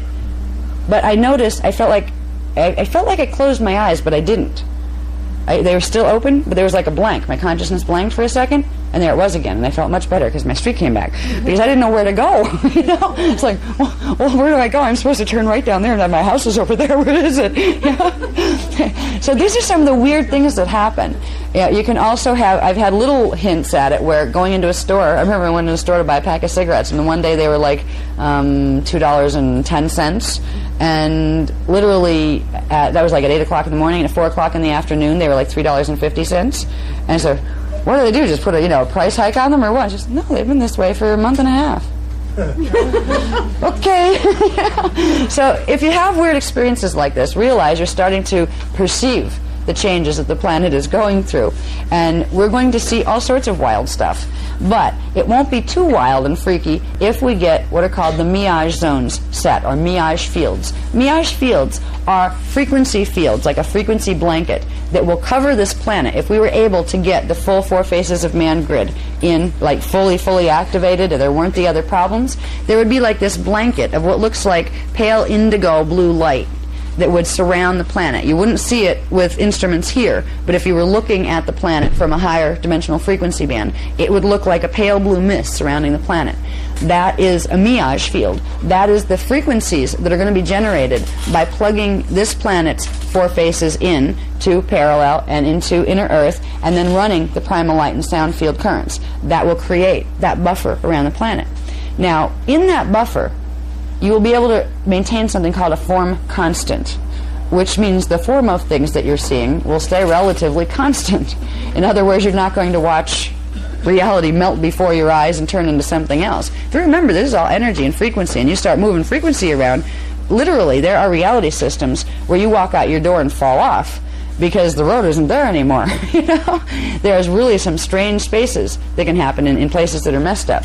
Now, this place will get we probably won't have the benefit. There's not enough time, probably. We could try to generate a full Miage field blanket. It's a Miage field, a trion field. That's another word for it, trion field or trinity field, because it's utilizing the three, the parallel, the inner, and the and Earth, to anchor the full, it's not up there anymore, Kundera and Kiriche spectra. If we got a full blanket around the planet, we would literally, nice and smoothly, without violence, without people fighting with each other, without the Illuminati doing their thing, we would literally move through a harmonious stellar activation cycle. The chances of that happening are slim to none. All right, what's going to happen instead is, if we're successful with the work that we're doing, we will build enough areas of this Miage field, the trion field, in certain areas. The areas that are able to hold it, it will be as if you looked at it from above, like a nice pale blue clouds were over that area, but then you'll have holes in those clouds, or over these areas, there's nothing. There's only the regular frequency that was there. Those areas that aren't under that cloud of the Miage field frequencies are the areas you're going to see the most disturbances, where you're going to see natural disaster type stuff come up, where you're going to see warring and issues like that. And literally, there's going to be a time when, this is why they're starting to give us maps with actual coordinates on them, so we know what we can track, where the Miage fields are building, so we know where the safe places are to live. All right? Because there will come time, you know, even if we move through this and we're doing well, the Illuminati guys are still using sonics. They're still using things that are compromising the planetary grids. And even if we get those wormholes closed, which we're intending to do, they're still going to be, because there's so much of a frequency difference. It isn't, we're not moving into stellar activation on a nice even keel. It's like going in on a tidal wave. There are going to be areas that are going to see disturbance. But if we do our job well, we're not going to see, the whole planet's not going to be like that. If nobody works to do these trion fields, the whole planet's going to go into that mess. Because you have to be able to set the trion field, which holds the polarities in like a suspension field, so they don't crash into each other and create messes. When we work with the techniques that we have, and particularly when we began working with the QVECA code, this is going to create these in and around our bodies as well. So when the Jehovian implants start to activate, because they're activating in the grids, that field will purge it and heal it. When we get natural activations, even if we didn't have any yucky seals in our DNA, we still have some distortions in the DNA that we've had for thousands of years. You know, they call it the karmic imprint. It's the miasmic imprint, where it's literally a physical construct made of Mayan units, which I won't get into now. It'll take too long to talk about. But when we activate DNA and when we integrate spiritually, in order to get that higher frequency consciousness in, it has to transmute those lower distorted patterns.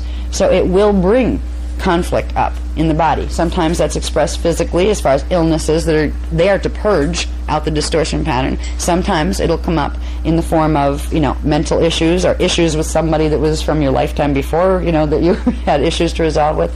When we use the trion field, the Miage field, with the body by using the Vecca codes, it's literally creating a field that these things can harmonize in much better. So it will protect your health more, it'll protect your mental balance and your emotional happiness a lot more than if you don't use it while we're going through stellar activation. But on a planetary level, the best visualization to see is to literally picture the Earth as if you're looking at it from like out in space, and see this beautiful pale blue cloud of energy, a blanket surrounding it that's literally going to buffer anything that's too harsh that's coming in through the stargates and anything that's coming up from the planetary templates.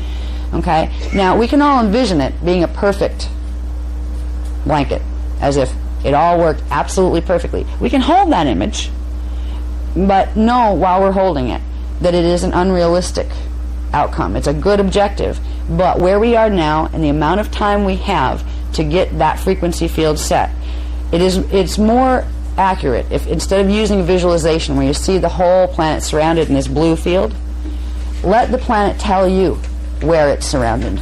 Simply say, I see the Miage field now, and let it come to you where the areas actually have it. If you interact with the image of just the planet, right? You can do a meditation every once in a while to see where things are. Imagine the planet as if you're viewing it from outer space, and imagine that there is going to be a blue mist, but the blue mist is only going to appear in truth, which means where it really is. You're not going to force your idea on it.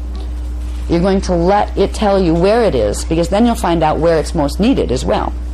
All right, when you're doing rounds or when you're doing salutations or working with any of this as an individual or with groups, you can use this image of seeing the earth and saying, I will see the mirage field now. And if you look at it and you see like 2 clouds in the whole sky on the whole planet, you'll get an idea of what we're starting with. Okay? It's going to take a while to build this, but we can do it by the end of 2002. Now, when you go into doing a group or something, if you want to do some energy, you want to know where to put it. This is the best visualization you can use, unless you happen to get some other things for very specific, put it here, put it there. Visualize the planet, say, I see the mirage field now, and try to get an idea, okay, like this is Africa over here, this is the United States, just basic, like if you're seeing land under there, you know what land it is, so you can tell if there's areas of Africa that need it, or if there's areas of the United States that need it. Focus at home right now because it could use a whole lot. This is where you could literally direct the intention of a round table, and simply you hold the intention, tell the group about the intention, say we're directing this one here, and when you run the round table, send it down with the intention. It goes into Earth's core, and it will go where you sent it. There will also be a part of it that goes into, if we're using the Kveka code, it will go right into the 4 faces of man grid as well. But you can target where it's needed, where you feel it's needed. If you go to New York City, where they had this literal huge hole ripped in the astral field up there now, where this took place. This didn't just affect this level of New York. It affected literally the astral level. It ripped a major hole in it. And you could they won't let you on the site, but you can go, or even if you live in Florida, you can go and send mirage fields up over to that site and to the Pentagon site. But the one that's really in need of it right now, it's almost like a gaping hole, like if it was a balloon that's losing helium. New York is losing a huge amount of energy right now out of its grids because of that hole. And that's going to be a primary place that they're aiming to take down in the Phantom. So that's a good place to begin. If you're going to do energy work that you want to do for planetary healing, like any of the techniques in the field guide that goes with that book, you can use them. You can use your salutations. You can just run your Maharic shield and simply visualize that area and visualize the pale blue going. Now, what will activate this very strongly is when we begin to use this code. Again, I'm going to put this back up just for a second. Maybe I will. This one is the key to setting very quick and strong mirage fields, trion fields. All right, so that's the code we're going to use. You all should have that in the books that were just passed out, the handbooks that were just passed out. Oops. Yeah, there we go. Yeah. There we go. There we go. Okay. Again, if we can remember, they're not just little things to play with. They're mathematical encodings that direct energy and frequency and blend it in very specific ways. You can make a huge difference here. You can make a difference for the people in New York City right now. You could also make a difference for the people in Afghanistan right now. And even if you don't like Saddam Hussein, there is Stargate 10 and QSite 10 over there. You could send some over that way before they start getting bombed. There's a way to target. You could target areas that really need assistance, and it will help you. The more you run this, the more you're building your own field. So it's like in helping others and helping the planet, you're helping yourself. And every time you run your own just to help you, it's actually helping the planet. But if you're not directing it someplace, it'll kind of like find its own direction to go. Once you set mirage field in yourself, once you set a trion field, you are bringing that frequency into your body, and that is going to communicate with the earth body. So it all comes down to, no matter how sophisticated the Illuminati program, the fallen angelic program is, this is more sophisticated, but how to do it is easy. It's really, really simple. We don't have to worry about figuring out how to design machines that'll project the right types of frequency and how to get our little weapons lined up to blow trumpet fields when we need to zap things. This is very natural, and it's not hard to learn. Okay, now this is going to be really important in those packets that you have. This sheet shows you where the organic seals are, the 12 organic seals. It has exactly the longitude, latitude coordinates that go with them. So you can find them on a map. So you can get an idea, and it also has just the name. If you don't want to look up exact longitude and latitude, it gives you like where's close to it. Like, that Nantes, or however you say it, France. for, you know, for number one. It shows you where they are. Now, these are the natural seals. The areas of the natural seals, as soon as they start to open, are going to start to go through a grid acceleration. So you're going to see things like, this would naturally happen even if there were no Jehovian seals. If there's any miasms in the planetary body or in the bodies of people in those areas, this is when they'll start to stir up and get agitated. Now, that would be temporary. Under normal circumstances, that would be a temporary purging as the frequencies are running and straightening out anything disharmonic below them. You'll find that in the areas of the seal. We also find it from each seal. They literally have a radius of about 1,000 miles. So they all, you know, by the time you get all of them done, you look at them on the globe, they all overlap. You know, there's overlaps all over the place.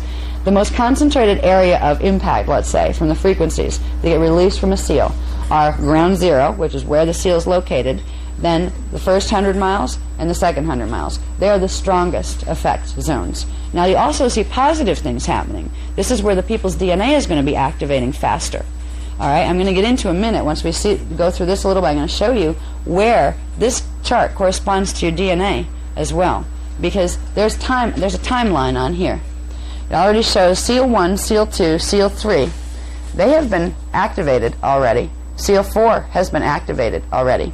Now we're looking at these over here. These two here are just to indicate which ones had Jehovian seals with them. And down here I get into more of the Jehovian seals. I hope yours is more clear than this is because it's pretty blurry.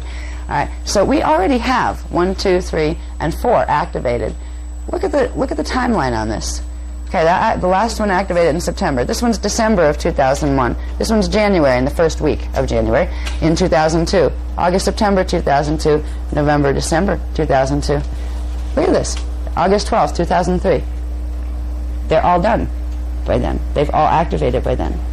Now, the effects start to happen within 3 to 12 months, depending on a lot of factors, depending on whether there's a Jehovian seal attached, depending on whether there's grid distortions or not. But within 3 to 12 months, usually within 3 to 6, you will start to have the effects of those frequencies running through the grids showing themselves, which means that's when the people's DNA will start to activate. And that means if they have a lot of messed up DNA because they don't know about running, you know, how to clear their DNA template, this is when you'll find all sorts of gook coming up for people and for races. As far as races that have problems with each other, there's conflicts there that those races haven't healed with each other. This stuff will come up, so you'll see more conflicts. But a lot of times you can send mirage fields to those areas. In fact, it's a good idea to send mirage fields to all these areas, especially the areas that have the J seals with them. Okay? This is exciting because what this is telling us, and this would have taken literally until I believe 2012 or 2017 to finish all of this, but because they had to activate Stargate 6 early, or this wormhole nonsense was going to pull us in and there was no way they were going to be able to save it, they activated Stargate 6 in May. The Guardian races did. That has set this all in motion. And since then, the grids are accelerating so rapidly that we're not making these seals open. They're opening on their own, because it was always when a certain frequency was hit, that's when the seals would start to go. And the frequency is climbing very, very rapidly now. So what we were going to see between the year 2000 and then 2012 and then 2017, which was the original ascension schedule that was in Voyager's Volume 2, the first printing, that has literally all been pushed up to the point where what we were going to see between like 2012 and 2017, we're going to see between 2003 and 2006 it's going to start. So literally the Halls of Amenti, Stargate's opening, which was due for 2012, is going to probably begin, so it might begin as early as 2003. It may begin in 2006, which will be better, because it gives the grids more time to learn to balance these energies. It gives all of us more time to learn to balance these energies. The Guardians are going to try their best to modulate the frequencies here so that we don't have to have all of that happen until 2006. But there's no way they can hold it past then. They don't even think they can hold this accelerated activation even up to 2006. This is why. These are the dates. They couldn't give us these before because they were tracking the grids and finding out how fast they were increasing per day or per whatever before they could do a projection to tell us when the seals were going. And they've got the projection now, and it's going really, really fast. Okay? Now, the Jehovian seals are the problem. They're the ones, I'm going to have to move this up because I can't read this thing. Okay?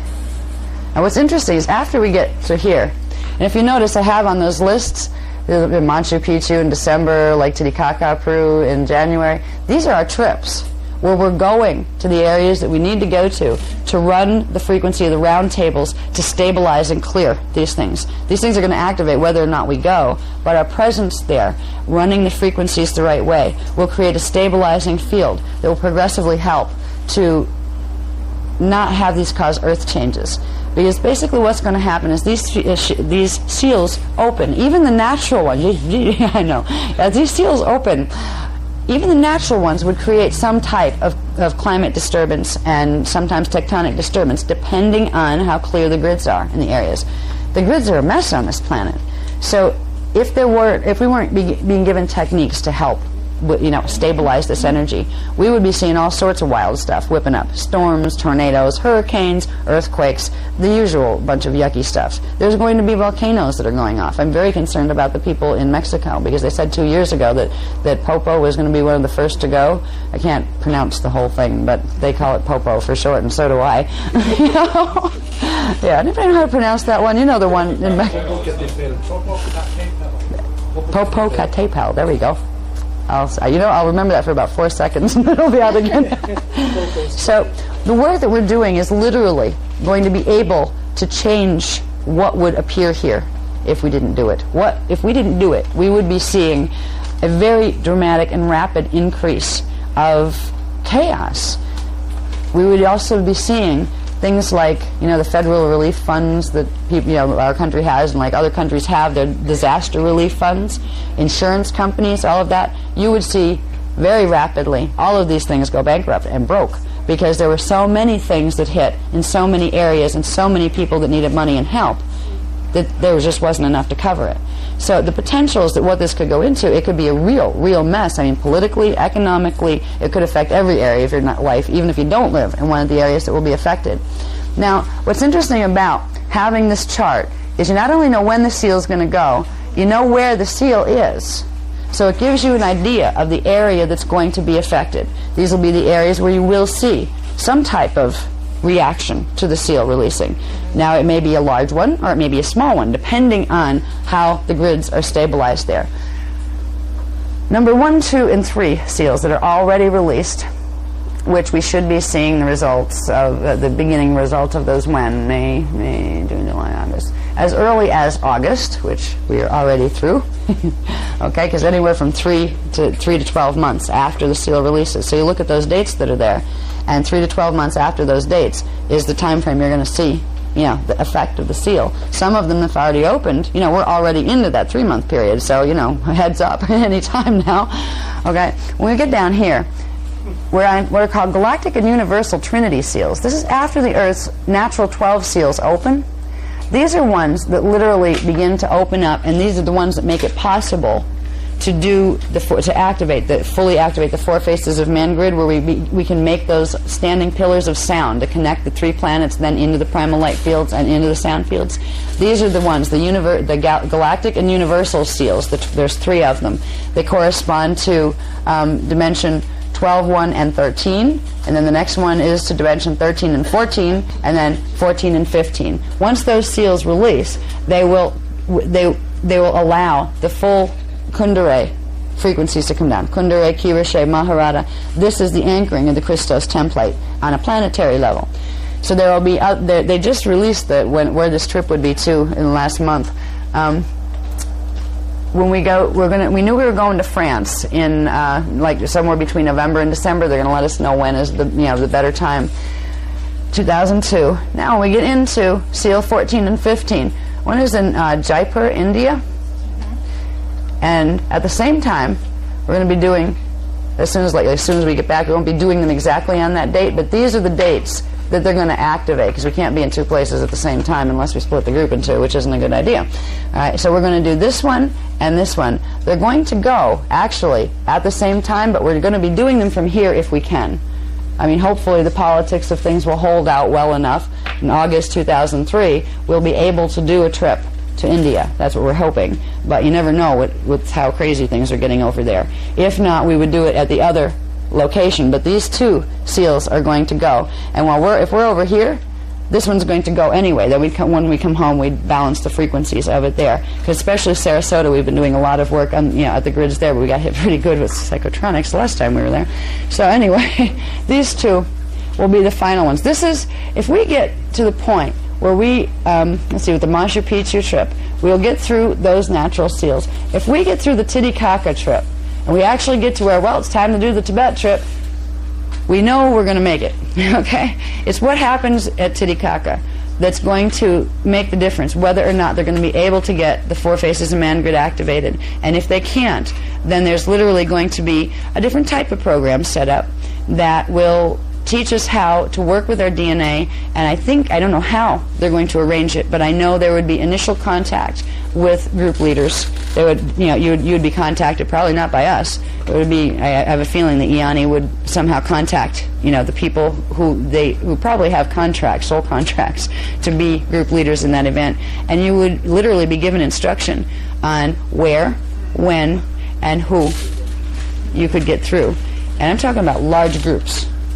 All right, the people that respond to this program, which is the Masters Planetary Stewardship Initiative, Masters Templar Planetary Stewardship Initiative, this long, people that are part of this program, people who decide that they want to become what's called regent consulates, they will be the first ones that, if it goes into Plan B evacs, they would be the ones that would be approached by the IANI in some form or another and explain what had to be done next, which means we would get to see some interesting stuff. From the time I was small, I had the experiences of being taken periodically into inner Earth. I've even gone to Terra, what is called Terra, Density 2, with the physical body. Now, some people call that abduction. It's not abduction if you wanted to go. There's abductions by the negative guys, but then you have invitations by the positive ones. If it goes into Plan B, your life may get very magical very quickly, because it will mean there's no more time for a slow wake-up cycle, and eventually you'll get to meet somebody from the other side. It's like, don't want to scare you to death and terrify you, but excuse me, would you mind, you're commissioned to get 20,000 people out, so I'd like to show you how to start doing that, right? Now, if you're going to get anybody out, I don't know how they will do this. They may prepare us in a way where we have groups and certain people would literally be drawn to us, which it may go that way. We won't even have to say anything to them, but we will end up with these groups. It might be for a workshop, or it might be for something we think we're doing one thing, but it turns out that, oh, this is the group that's going through. I don't know if you will get to go through first, where they literally take you through and sit you down in one of the crystal temples there and say, okay, guys, this is the plan, and pull out the maps and that kind of stuff. They might. I've had those experiences. I've been there. I don't know if there's time, or if they would take everybody that way, or if they give us how to prepare, and then tell us basically when and where, and we'd know that, okay, that workshop coming up, that's a field trip, let's say. It would not be something done publicly. You can't take this many billion people who don't have their DNA activated high enough through. You can take them through if you want to have them spontaneously combust and fragment their consciousness. What's worse? Leaving them here, even if the place was going into, if it goes into Phantom, they will try. If it goes, you don't want to be here, because it's gonna be messy. It's gonna be like it said in Revelations, where there's plagues and there's people wanting to be dead and they can't die and that kind of stuff.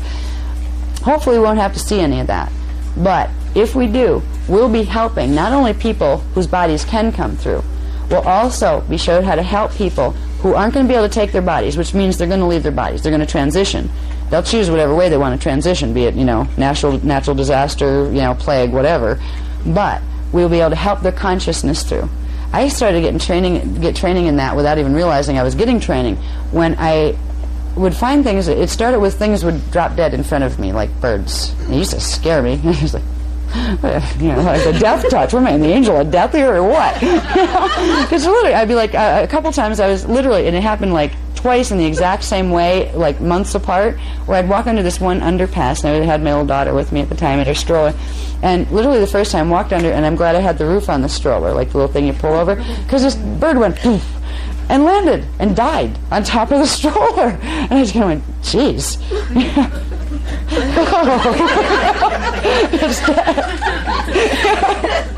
And then I realized I wasn't supposed to react that way. Okay, don't just poke it and get it off the stroller. Okay, oh yeah, something just died. Oh, oh, I get it. Okay, I'm supposed to do something spiritual here, right? So I remember tuning into it. Okay, is there anything I can do to help you, bird? And I just remember feeling just my paying attention to it created a thing, and I could feel this whoosh.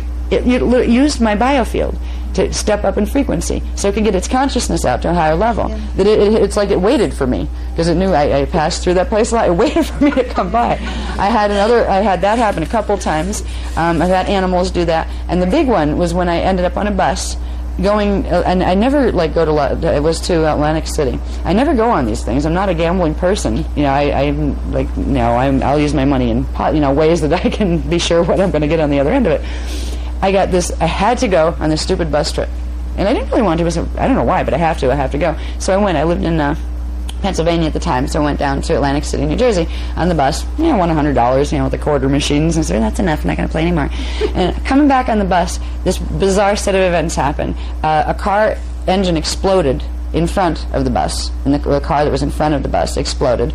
The bus had to swerve to get out of the way. So did a bunch of other cars. It was on a couple lanes, and you just saw. I'm sitting in the window going, because I got jolted awake. I'd been sleeping, and I'm seeing cars. They looked like little matchbox cars bouncing off each other, and there were several of them, and they were spinning off this way. The bus managed to stay straight. Nobody was hurt on our bus, but there was one car that was hit with the back of the bus when he got out of the way, so the bus didn't roll over the car in front of it that had blown up.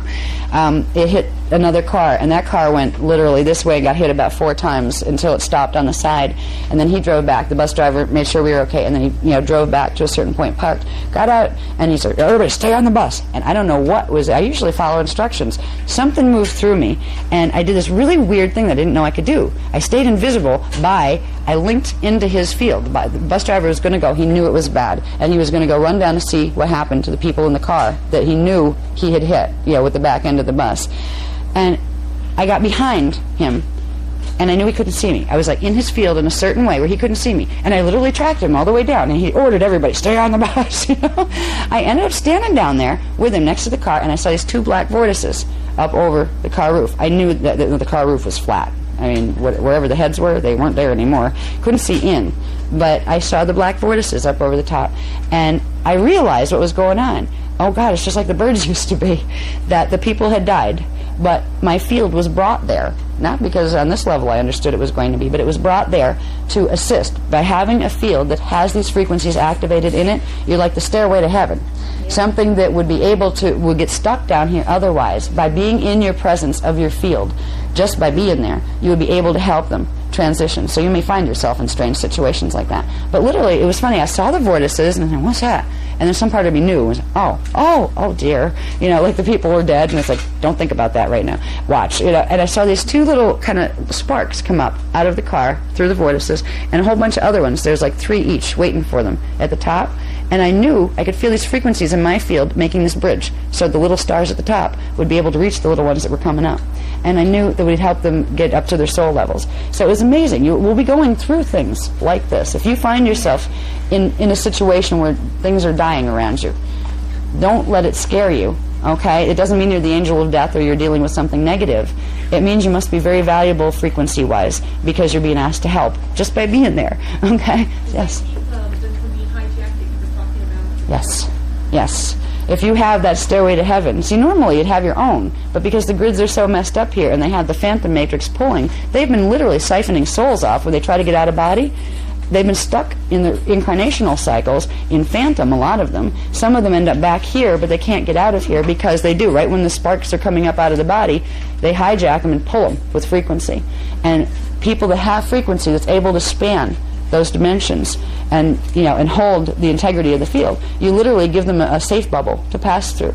So you may find this happening, and if you do, if you find yourself, or if we all find ourselves confronting issues of death, like watching lots of things around us deciding to check out, whether or not, it might be terrorist activity, it might be plagues, it might be weather things, it might be earthquakes, whatever it is, realize there's another side to that it's not always a negative thing. It may appear to be negative out here, but there are a whole bunch of souls that want to get out here that can't take their bodies because their DNA won't activate fast enough.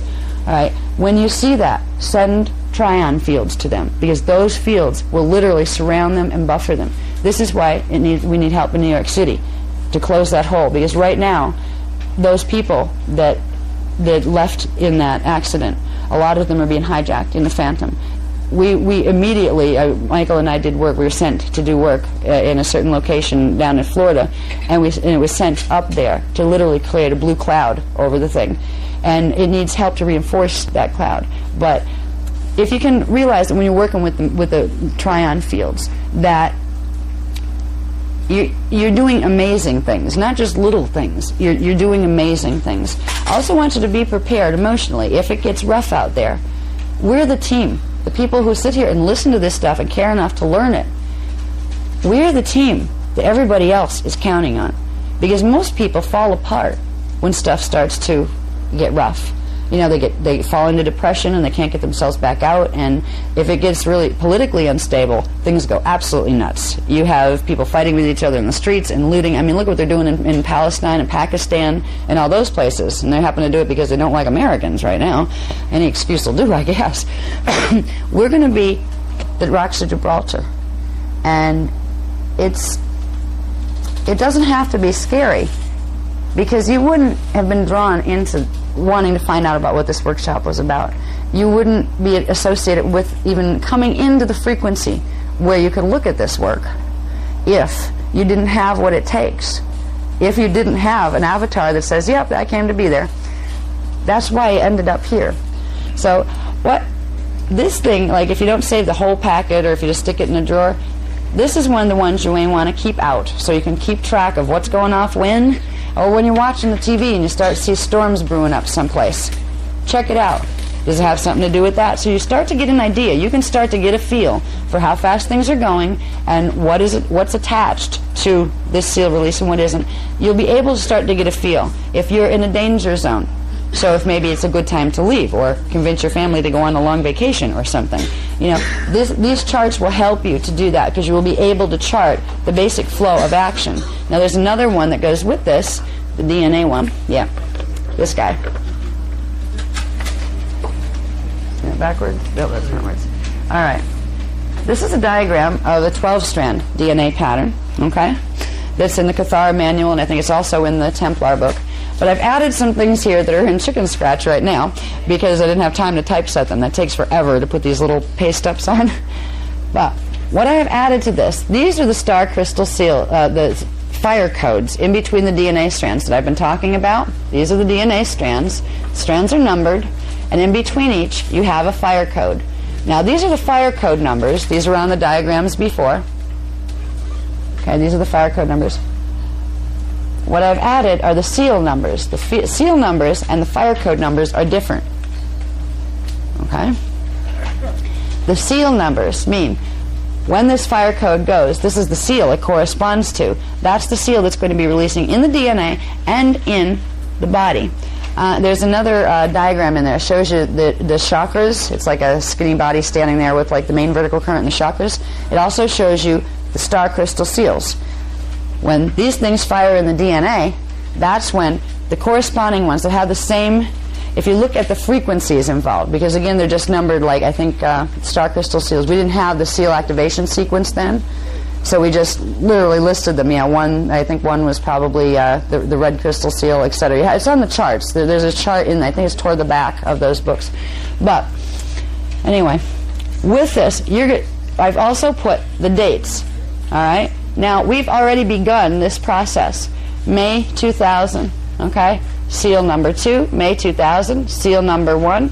These are the things. Seal number 3 is over here, July 2000. These have begun to activate.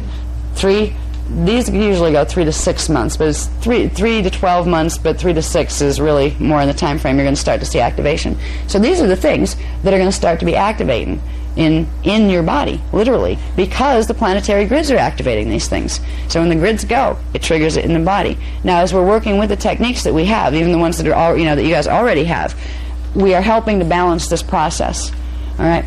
Now, if we look here, see these little guys here, these little strange-shaped black things, and they have the numbers, the J3, J1, J2. This shows you what seals have the Jehovian seals attached to them. They're the ones that are. It's important to when they're going off that you use this particular code. And I'll show you how to do it because there's a real easy way. They're going to before it gets too late. What time is it? 5. Okay, because I want to make sure the people who have to leave real early are going to get the technique. Well, what I'll go to right after I explain this is what to do with that symbol. Okay? It's real important for the ones who have the little Jehovian seals marked with them. These are the times you really, really need to use this particular Kuveka code. All right? You can use the Trivekas and Bivekas with them, but first start with this one because this will do the most harmonizing and balancing. All right? I'll tell you how to use it in a minute. But you have this right in that little packet, that the information you just got. And this is why I was late, but I said I don't want them to leave without having this because this shows you can look at it what's going off when in your body. Okay. I also want you to see this one, and I'll explain this. You have this in there too. Excuse me. Okay. This is a diagram from the Cathara book, and it appears a couple other places too. But what this one is doing what the information on this is showing you is where the Jehovian seals are located in the body. All right, these are the areas of the body that become affected. Now, Jehovian seal 5, for example, is here, but it's rear, so it means it's like here, but back here. So when that goes, you would be getting pain in through here. All right. There's ones that would have pain in through here. It affects the left side of the body. These up here you have seal 4, seal 6.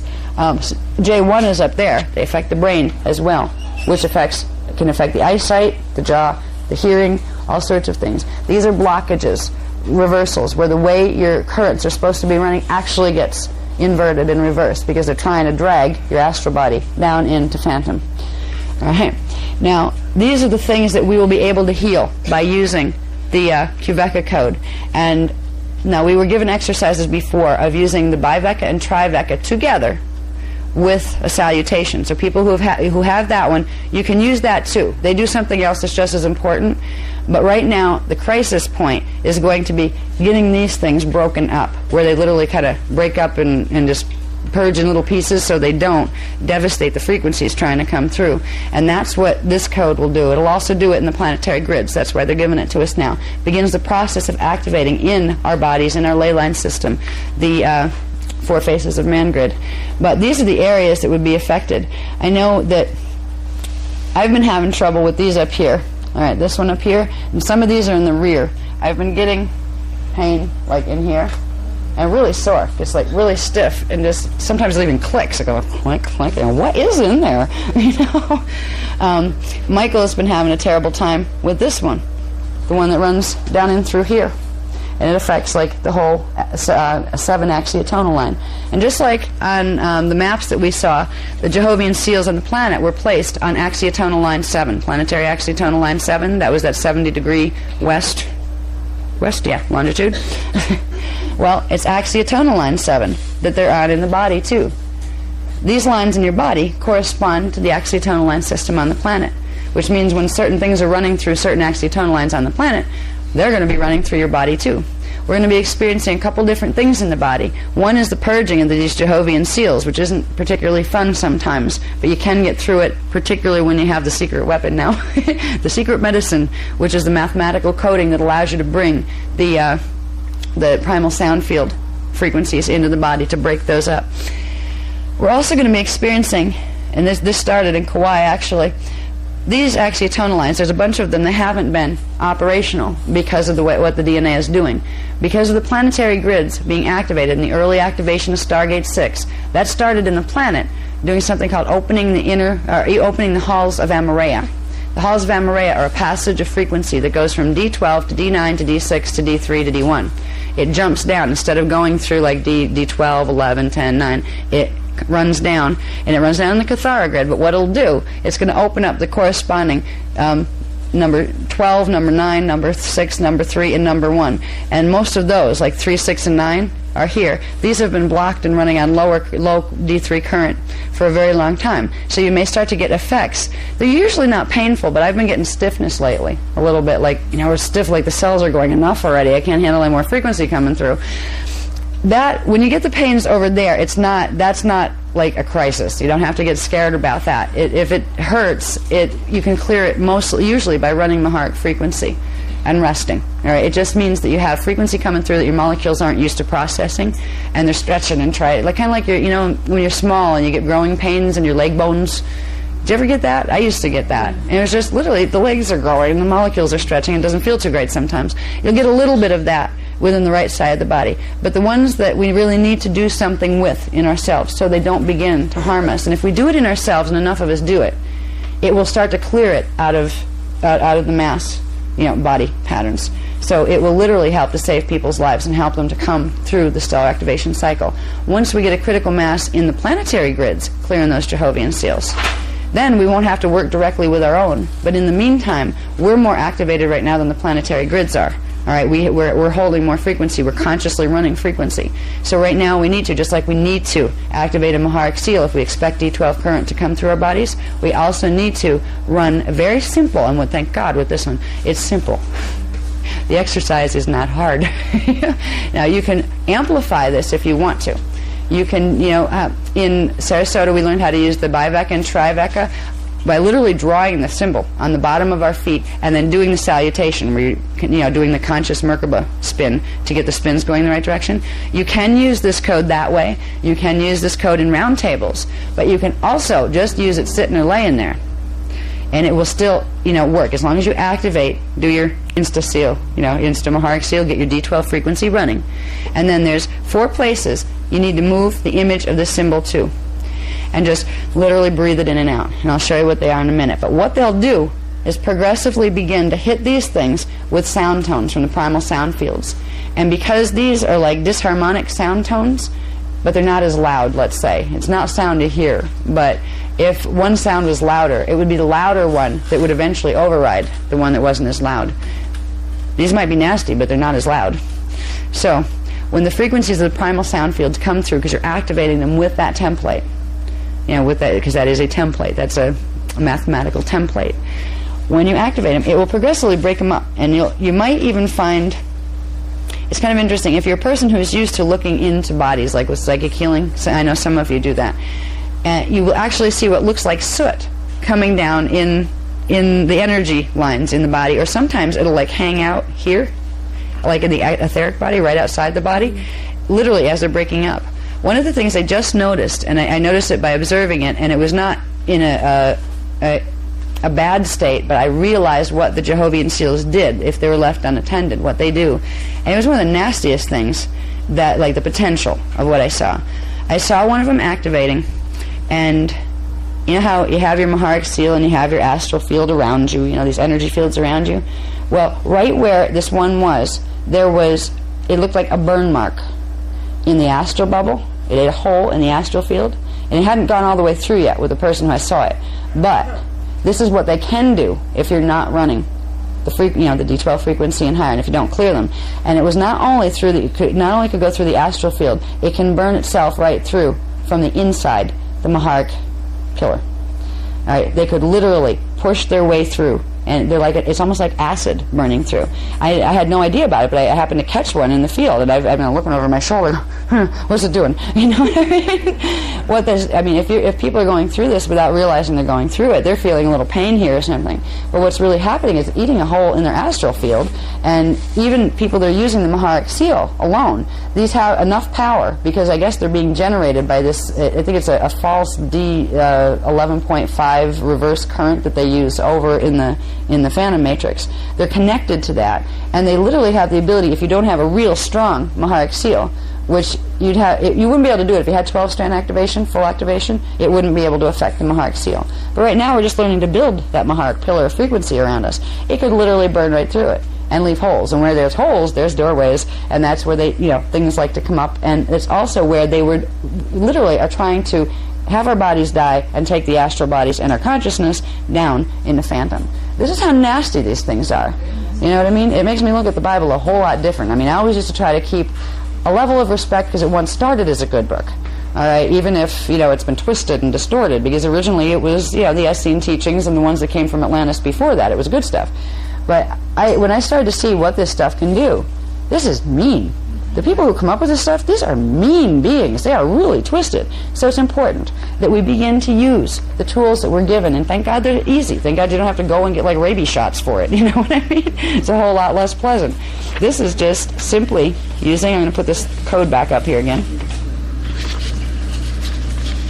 If I can find it, where'd it go? Find it. There it is. Okay. Cubic code. Okay. Now, down here, it lists the 4 points that it needs to go, that this frequency pattern needs to be activated in. One is chakra 8, the thyroid, which would be right here, right around here. On the chakra chart, it shows you about where chakra 8 comes out. Okay, there's a chakra chart in that little packet that you have somewhere toward the back, I think. Okay. Now, part of the problem that we start to have thyroid problems when we activate DNA because of these Jehovah's seals. What this will begin to do is clear the ones that are affecting the thyroid. This will also, I've been told, I hope, affect weight gain. For people who are having problems with either weight gain or weight loss, a lot of times that's because of what the thyroid is doing in relation to the rest of the energies in the body.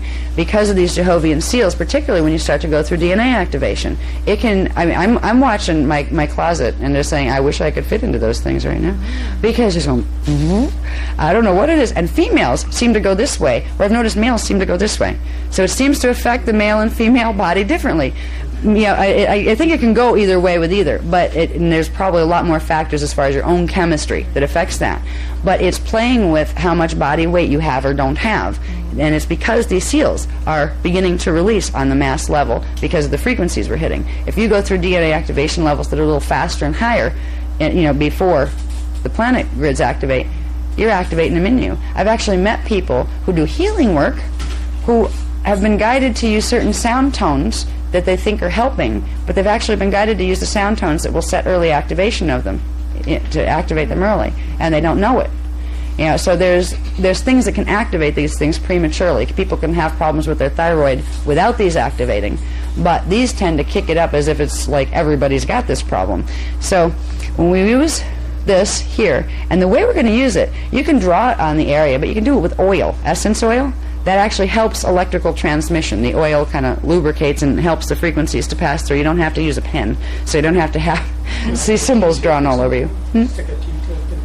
Yeah. Yeah. Or what I find is easiest, because it's hard to figure out where it goes where, especially when you're looking down at it. You're looking at the paper this way going, how do I draw this? Right, because you don't want to get it upside down or backwards. The easiest way to do it is to take it on a piece of paper or on a stamper, like those other things were. But if you don't want to mark your skin, do it on a piece of paper, or take a stamper, put it on a piece of paper, take the piece of paper, and just put a bit of oil and stick the thing on. But the idea is to have it where it's sitting here. This is where you get, well, do I put it this way or do I put it this way? As if you were wearing it on the front of you, where the person looking at you would see the seal like you're seeing it. Yeah. Okay? So you draw it on a piece of paper, cut the piece of paper out, turn it away from you, right? Yeah, as if you were as if you glued that on your chest, right? And it's right about here. Who makes jewelry? Yeah, a necklace would be, there's a lot you could do with this. You could do necklace with, actually they're saying if anybody wants to do the jewelry stuff, selenite, what is that? I'm getting something shown to me, but I'm not getting the word translation on it. It reminds me of azurite, which is blue and kind of dense looking, but it's purple. It's not. It's purple. It's not blue, but it has that density of azurite. No, it has a funny name to it. What? That's it. Sugilite. That's it. Okay. So, somebody better write these down too, because they're coming through, and I'm going to forget them when they come through like that. I tend to don't remember them.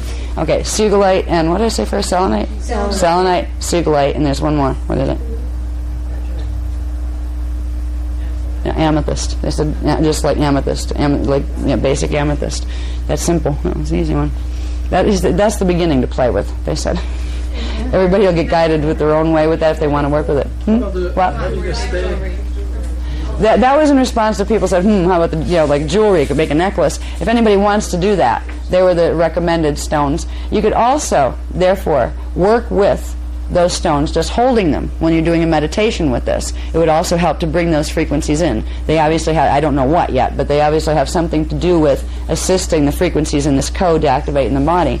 So, if you want to, get, a little bit of selenite and sugilite, and I thought you had the name of that. I didn't. They're showing me this purple stuff. Yeah. Okay, selenite, sugilite, and amethyst. Okay. Yeah, and they said that from there, take it from there. You'll get your own feel. Like, it'll be different for everybody. Like, once you have those three, and you're basically working with purple and white. They're the frequencies, violet and white frequencies. So you're working with D12 and D7 frequencies, technically. Okay? So anyway, you'd put first here, like, this would be really short. You can even do it once you get these symbols put in, where the body is used to it, and this will take about 3 weeks of maybe once or twice a week running the exercise. And the exercise isn't written yet because they're giving it to me now. The exercise is simply, you can sit down or lay down. First, put the drawing of it here, like on a piece of paper is okay. Put it here. Activate your Maharic seal. And it's real simple, thank God, finally a simple technique. Bring up the pale silver frequency from the Maharic seal from below your feet. Bring it up to there, and exhale it through out the chakra, because you have an 8th chakra that comes out here, as if you brought it up with an inhale breath and then exhaled it out. Now you're just simply going to breathe through the 8th chakra. You're going to inhale, and every time you inhale, you're imagining pale silver coming up to there. And then you're going to exhale, but every other exhale that you instead, not the first one, you don't have to worry about it, but the second one, chakras go through the body. Remember, like there's a front end and then there's a back end of the chakra. The 8th chakra is a tricky one. Okay, that's one that runs through with the pineal seals, like the 9th one does. It goes through an angle up through the head. The 8th one goes up through the head and comes out back here. You have 7th chakra up here. This one comes out in an angle up here. The 9th one actually comes this way, okay? But you're dealing with the 8th right now, the 8th chakra. So you'd, and imagine this line of light, literally pale silver light. Right? Inhale up, hold it there a minute, and then you're going to exhale a line of light that goes for the center point where you are, going, and then inhale more, and you're just going to breathe out through that chakra. You're going to breathe the silver light with the symbol on it for a few minutes. Just play with it. And they're saying that you will be able to feel, after you play with this for a while, you'll be able to feel when it's enough. You don't have to take 20 minutes for each station. There's 4 stations that you need to breathe this frequency through with this code on it. And they're the ones that will go, they'll explain more. We'll get this in writing at some point. But, so you start there. Bring the Maharic frequency up. And just let it go. Through the 8th chakra. And then put the attention back down the feet. Through the 8th chakra. Then, at the same time. So you're exhaling, but it's going out both directions. Like that. Like the chakra's like that. And you're at the center. Your exhale goes out both sides. It's like you're literally giving a cleansing to the chakra, but you're doing it with that mathematical coding going with it. Okay. They said use your preference of essence oil. Like if you can use essence oil rather than like cooking oil, it's better. You can use cooking oil. You can also use hand lotion. But the essence oils that have like an aroma to them, like yeah. So they're saying use what smells good to you. Now, they used to tell me that smell is a form of sound. All right. Now, I won't even go into explaining why that is. They were trying to explain that to me, too, and I'm going, okay, I almost get you. But aromatherapy oils, the kinds you can get in some New Age stores and health stores, and sometimes bath stores have them. Whatever smells like it's right for you, use that. Now, I want to get through this in case anybody's leaving, because I'm seeing people having to get out. Next place you're going to do it. After you do that for a few minutes, right? Go to number 2, tailbone, okay? That's where you're going to take your little paper and stick it to your tailbone, okay? Facing out. okay, with the, the drawing facing out. I figure once they get through and give us the real highest one, I'm just going to get it tattooed there.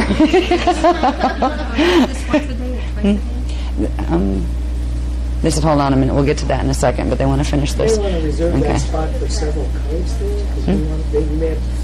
That's why I said we get the final big one, like the final. I know there's one for the Acadic code, and they can't use it yet, so they're not giving it to us until it can activate in the grids. Okay, all right. The tailbone is the next spot. You do the same thing there. The tailbone now is connected to actually two chakras. It's connected to the second chakra that runs this way, the sacral chakra, and to the base chakra that runs down between your legs. But you already have pale silver coming up, and when that pale silver, when you get done with this, you're going to send it all back down, so you don't need to worry about the base chakra now, because you're going to get that code through the whole vertical current later. So what you're going to do on step 2 for the tailbone, you're going to go and do the same breathing through chakra 2, okay? Just through here. You're going to have the drawing here, and simply bring up Maharatic frequency from here, into this space, and then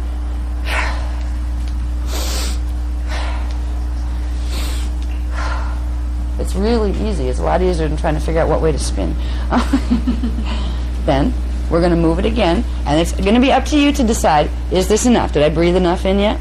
You might want to try before you even use the code what it feels like to breathe the energy through the chakras. All right, you're simply bringing it up to, activating your Maharic seal and bringing up that chordal light to that area and breathing it out.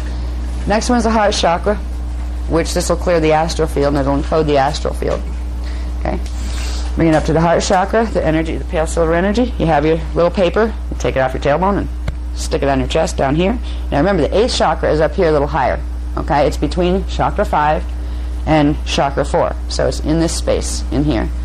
Now the third step is to put the symbol here on the heart chakra. Okay, and then again, breathe the energy up and front and back at the same time. I would spend a little bit of time. They're saying you can go as quick or as long as you want to. I would suggest breathing, and don't if you do this too fast, you'll hyperventilate and then feel dizzy and stuff. You don't have to do it fast, just regular breathing, but try to do maybe 2 minutes of breathing for each one. Even time it just to make sure for the first few times, just to see, so you build some frequency on that energy signature.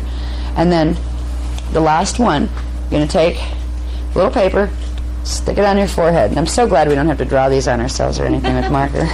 We're walking around yeah, exactly. You call us that stuff. All right, this one, it's on the pineal.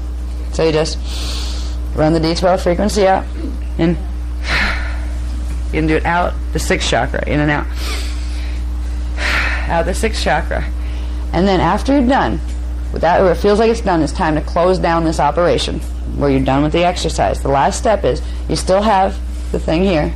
You cleared the 6th chakra. Now at the pineal, the 6th chakra and the 7th intersect. The 7th comes up vertically, and the 6th is running through horizontally.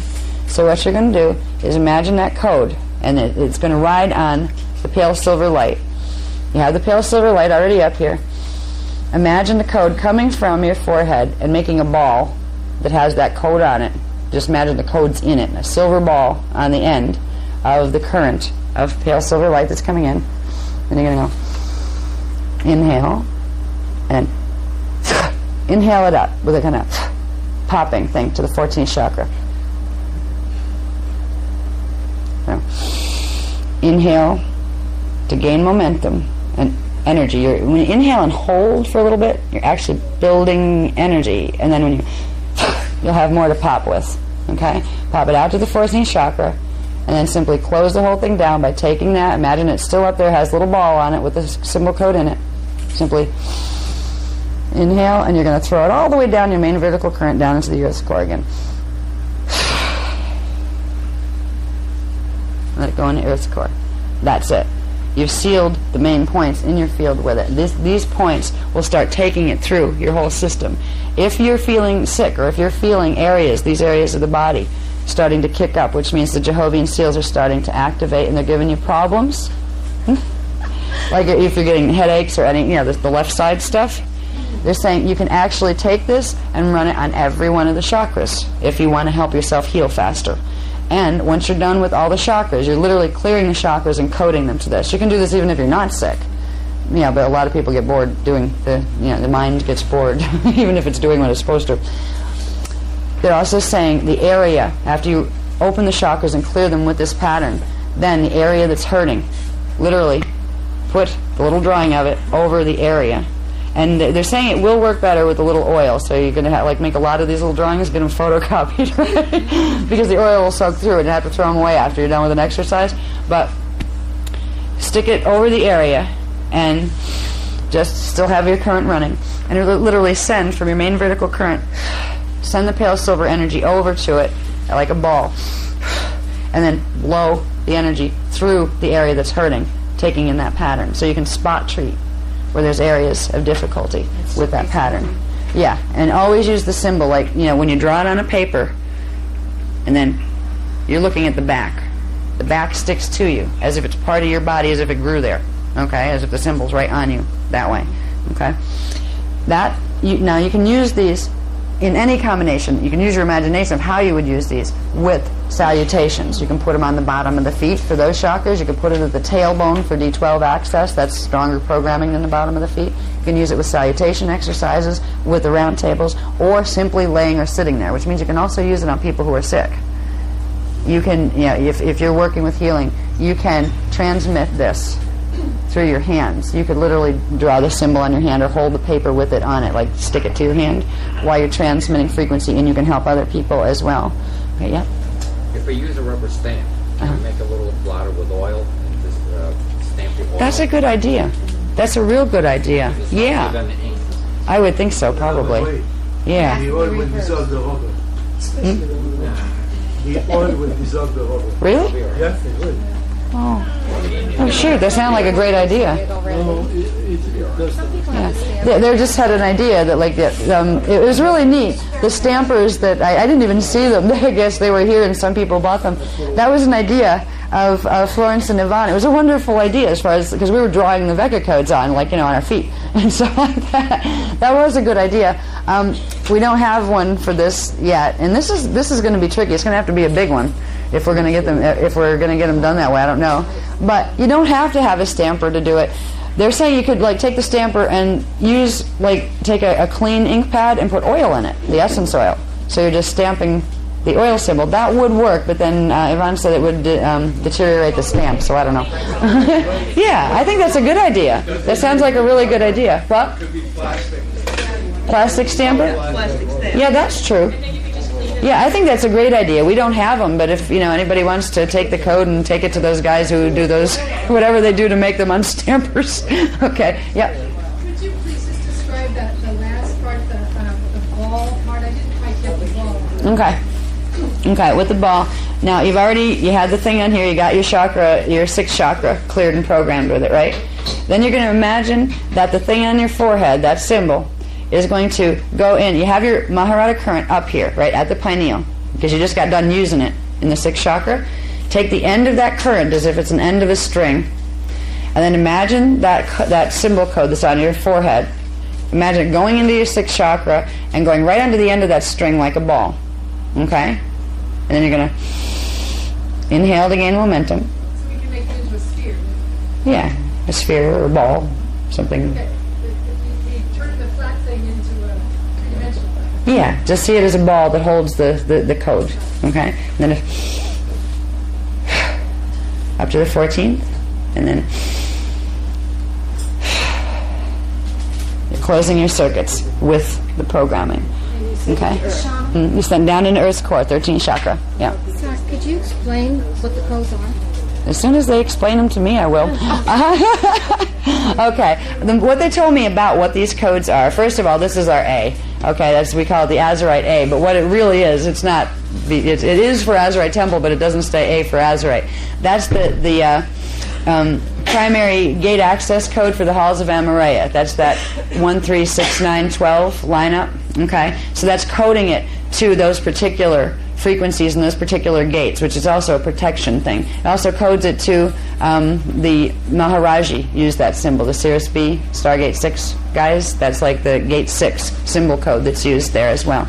Now, these symbols here, they haven't explained exactly what they are. I drew them bigger over here so you could see them clear. Actually, Michael drew this one. I drew a sketchy looking one. He was nice enough to draw it over for me. You know what? I just noticed this on here. And it's probably, I don't know if that did that on, okay, it's all right on your copies? That's supposed to be another one of these, but laying on its side. Okay, good. Okay. This is a language form. I know that, and I think it's from the Mua races, the Muaravi races. It's very ancient, but I looked at that and said, ooh, that strikes a chord. I remember a whole alphabet like this. I don't remember what it says.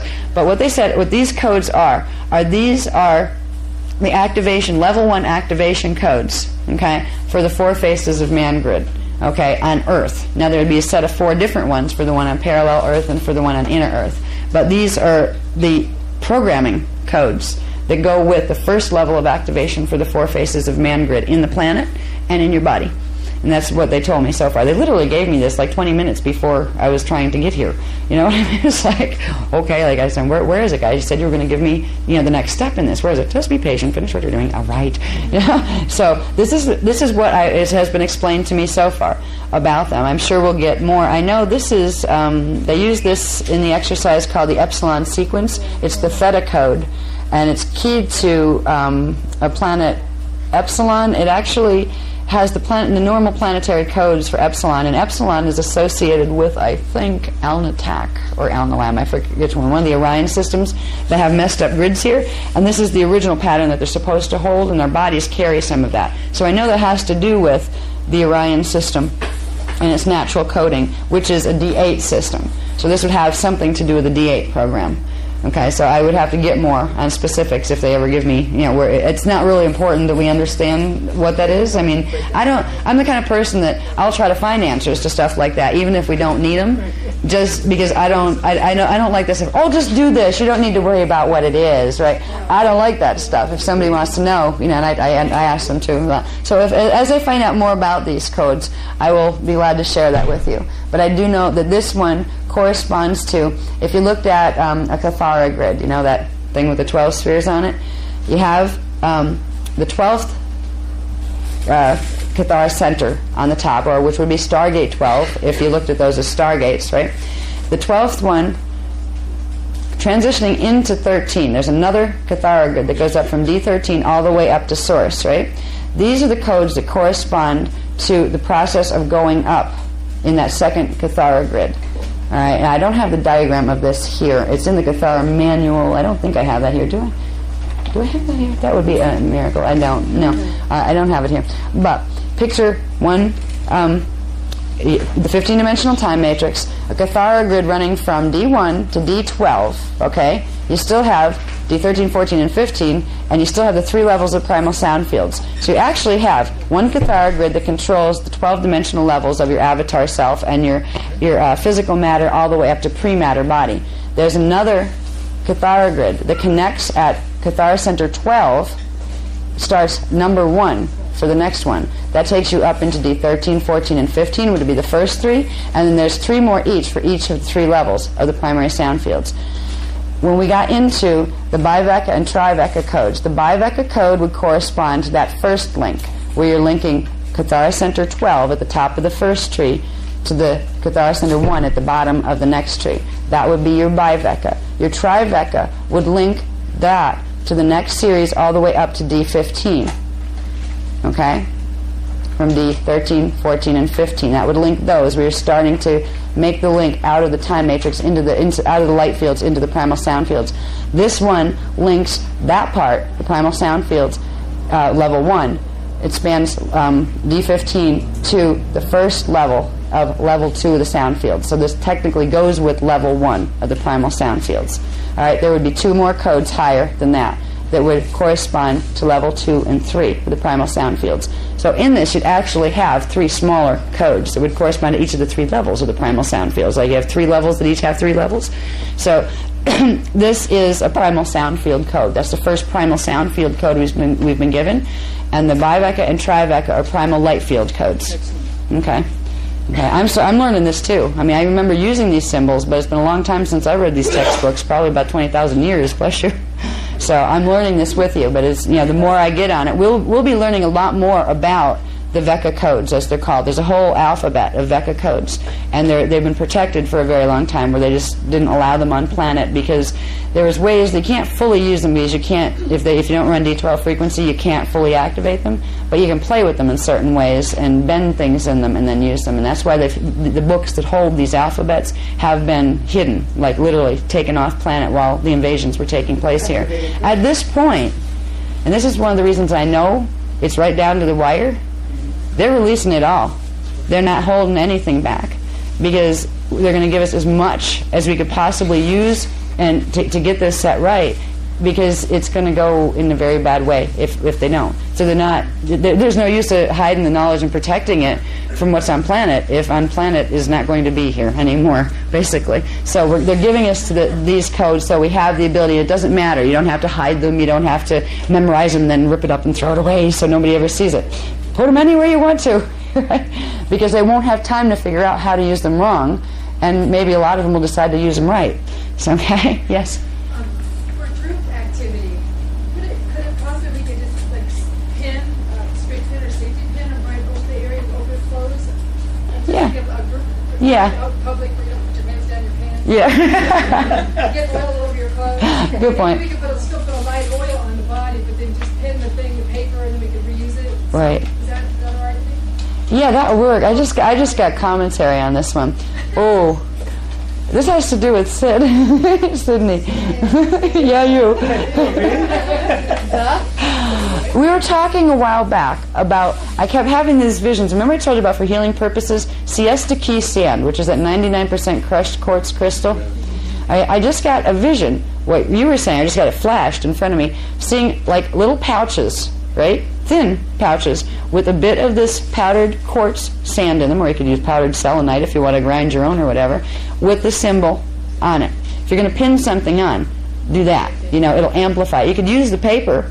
If you, in fact, you could use this as the one you move around on your body, then you don't have to, keep using the Xerox machine, which probably has energy in it that we wouldn't really want on there anyway. Symbol in the pouch? With the sand, Yeah. with the symbol on the pouch. Yeah, you could literally like paint or stamp the symbol on the pouch. Yeah, and then you could put it anywhere. That's an excellent. Yeah. Selenite, sodalite, you can take, let's say, the circle of cardboard, some type of material, and draw on it blue, with glue on it. Uh-huh. Okay? Then put crystals, just sprinkle crystals on it. Yeah. And then, because it'll come out in that shape. It's not the same thing I did. Yeah, that'd work. Just shake out the other crystals. That'd work, but you could get more. You could make a sand pack better. I'm getting that this is worth, like, if anybody likes to play with this kind of stuff, this is something. This is a product that could be very useful. You had said, is there anything that we can make to help with these processes? They're saying that this. Fill in the pouch up, yeah. So you get like some kind of fabric that powdered sand doesn't leak out of. And siesta key sand like leaks out of everything because it's like really fine.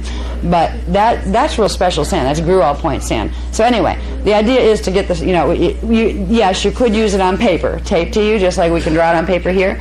But I don't know if we'll ever have time to do it. But if there's anybody that wants to do it, that it would be amplified if we use the little pouches of charged, particularly siesta key sand. Now, we can't be, borrowing sand from Siesta Key. So the idea is to get crushed like quartz or selenite, because that's what Siesta Key sand is. Okay, I'll talk more about that later. You put all four on at once, and then do your. No, they're saying just use one and just move it. All right, yeah, that would do something else. That would like quadruple the coding or something and make it mean something else. Yeah, you don't want to do that. Ma'a's with us, by the way. He's telepathing here. I hope you guys get to meet him someday. We go through the gates. Anyway, okay, yes. Is it an equilateral triangle in a circle, or is it because this triangle is not completely equilateral? It's not exactly in the center of the circle. That's because I drew it by hand and I didn't measure it. Yeah. Yeah, I'm not really great with numbers. If anybody likes to make very precise geometrical figures. Was it equilateral triangle? Yeah, it should be an equilateral triangle that fits in. It's a balanced form. Yeah. You did a fantastic job. I mean, that was just sketching it out freehand. Exactly. No, it isn't. You know, neither are the Vecca ones that I've done because I don't measure them. I like it when Michael does them because they're much better. In fact, that looks better than the one that I did. I think he might have adjusted it a little. Did you make it better? It looks clearer than the one I did. No? Really? Mine came out that good? Amazing. Okay. Anyway, let me see if there's anything remaining that needs to be addressed. I think there was one more thing. I'm not going to get into a lot of this stuff. That's in the book.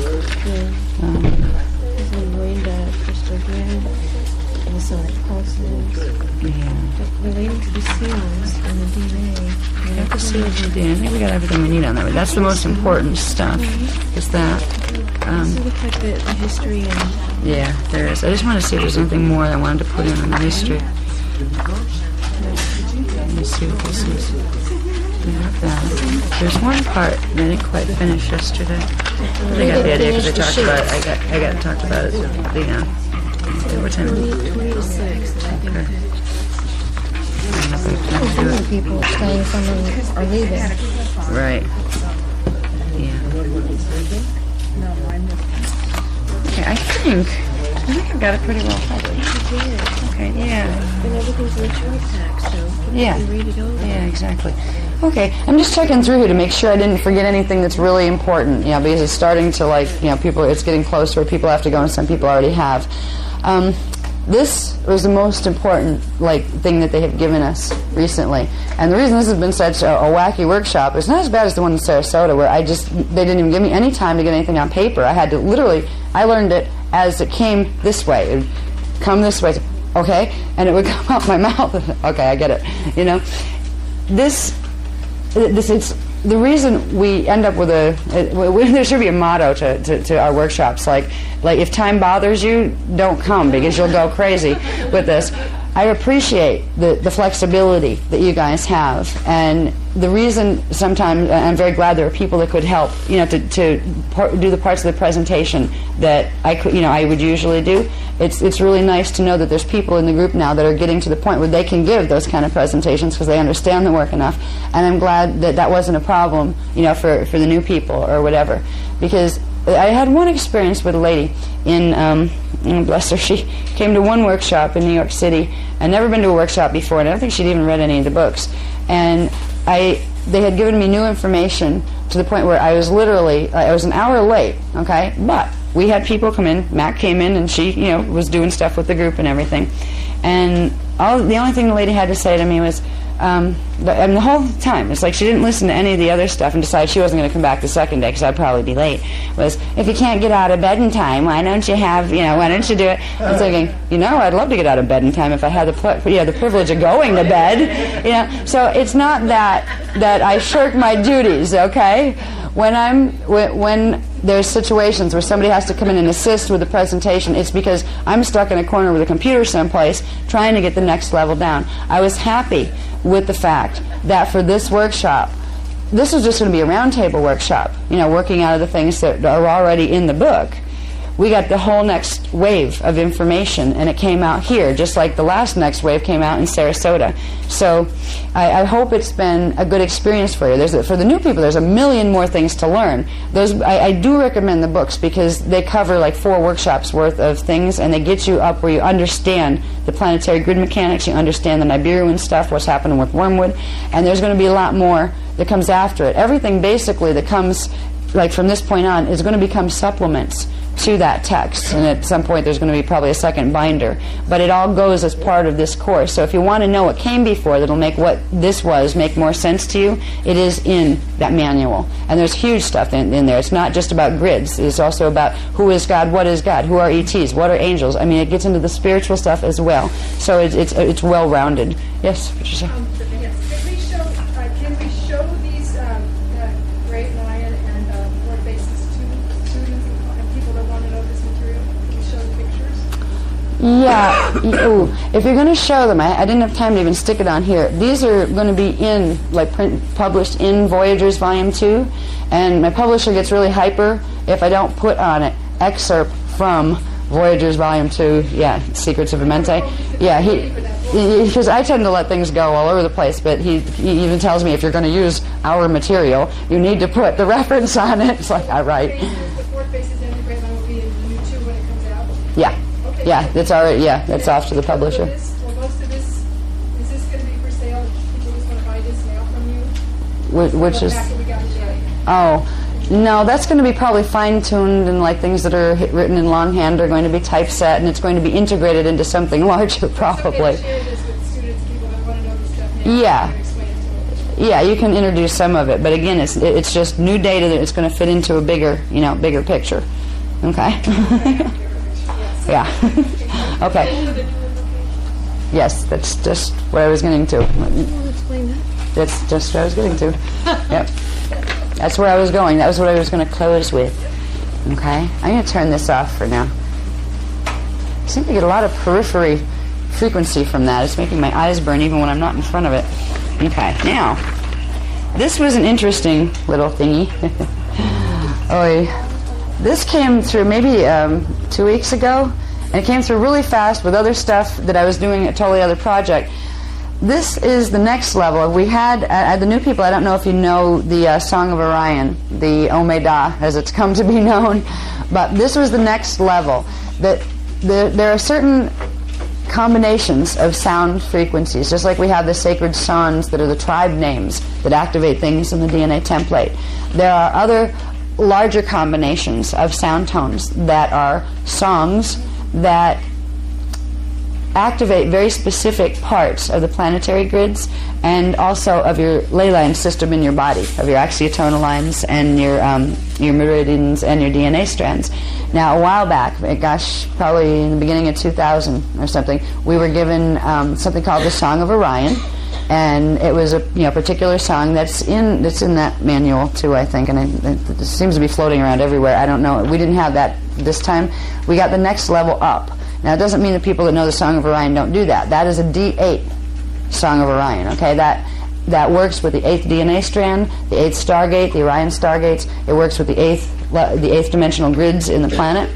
Now, this one is the D12 one, okay? This is the Christos one. And it's really pretty, and I hope I can sing it right. I'm not going to sing it quite yet.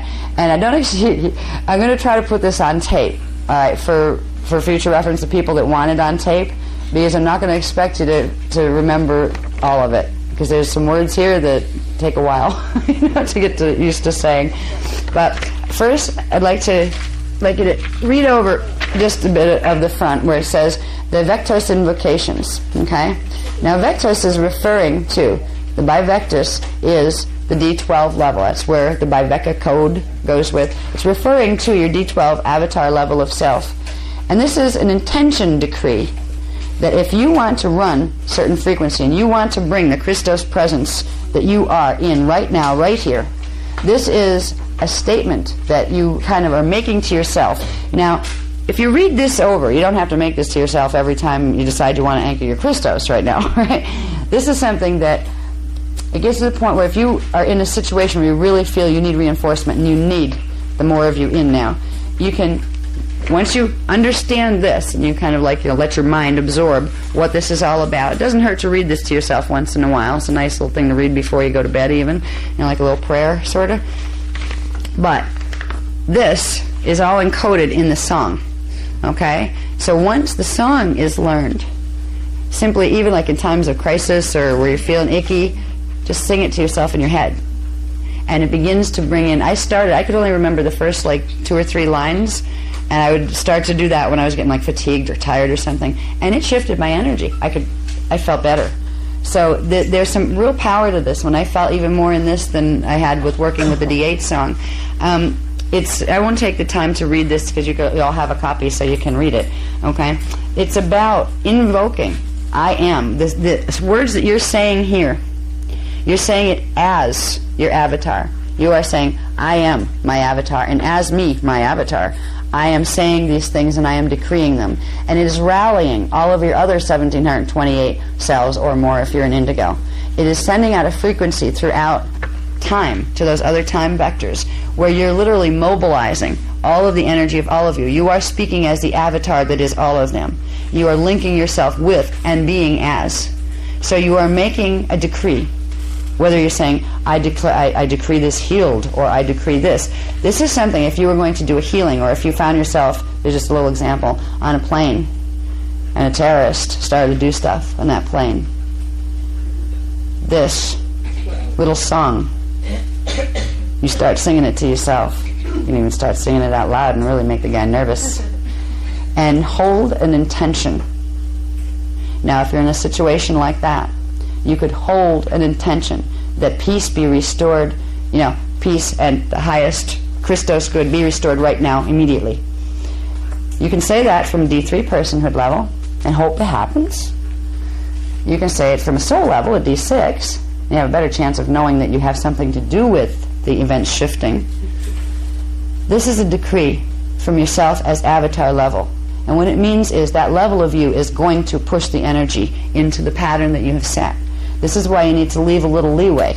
You don't say, well, I want the terrorist to fall down and his gun goes off and he shoots himself and they can't shoot anybody else. Let the Christos level figure out what precisely is the best way to get the outcome you desire. You could hold, I want the plane, I intend the plane will be, land safely where it's supposed to be, no one hurt, perfect ending, perfect solution to this drama. You can affect change. The more you work with this, the more you'll, I think, find out for yourself there is a shift in the energy that happens. I mean, I remember feeling it, and I feel like I become a different person sometimes. I was like, oh, I forgot I was that. I forgot I was that me. There's a level of expansion where we tend to be focused down here doing our, little 3D things and our work and things. But there's this other spot of us that's up here someplace that always hangs out.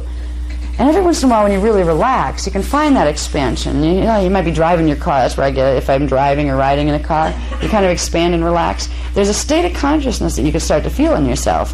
That's your wholeness. It's your eternal self. And it's like really beyond the drama. Even though it's in it, it's not of it, and it knows it.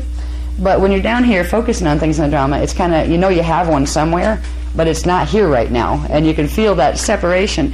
This seems to bring in that state. And it's linking you closer with your avatar. Now the song, I will try to sing this.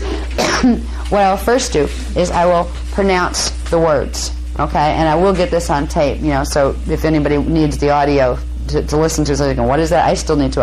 When it first came through, I had to sit down and literally sing it into the tape recorder to get it, so I didn't forget it. So how do you pronounce that? Okay, now, what the intention is, and really, once you're kind of saying this to yourself from the still point of my wholeness in manifest decision, I decree in sovereign knowing, here expressed at my command, the divine will and intention of the one self that is one God, the one self that is one God, this I am. So you kind of know that goes with it, and you say that to yourself, you don't even have to sing it.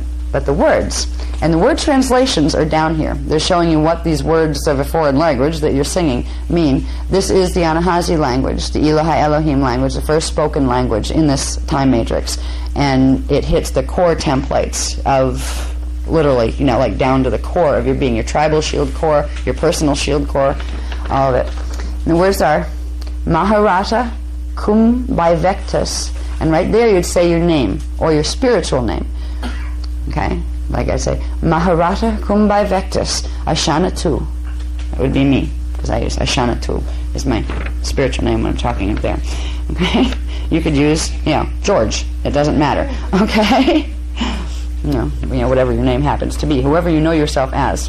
And what that means is, I, as D12 Christos Avatar Self, and you named yourself, right? So the translations are right under there. The next part is Inevukai Un iblium bivecti.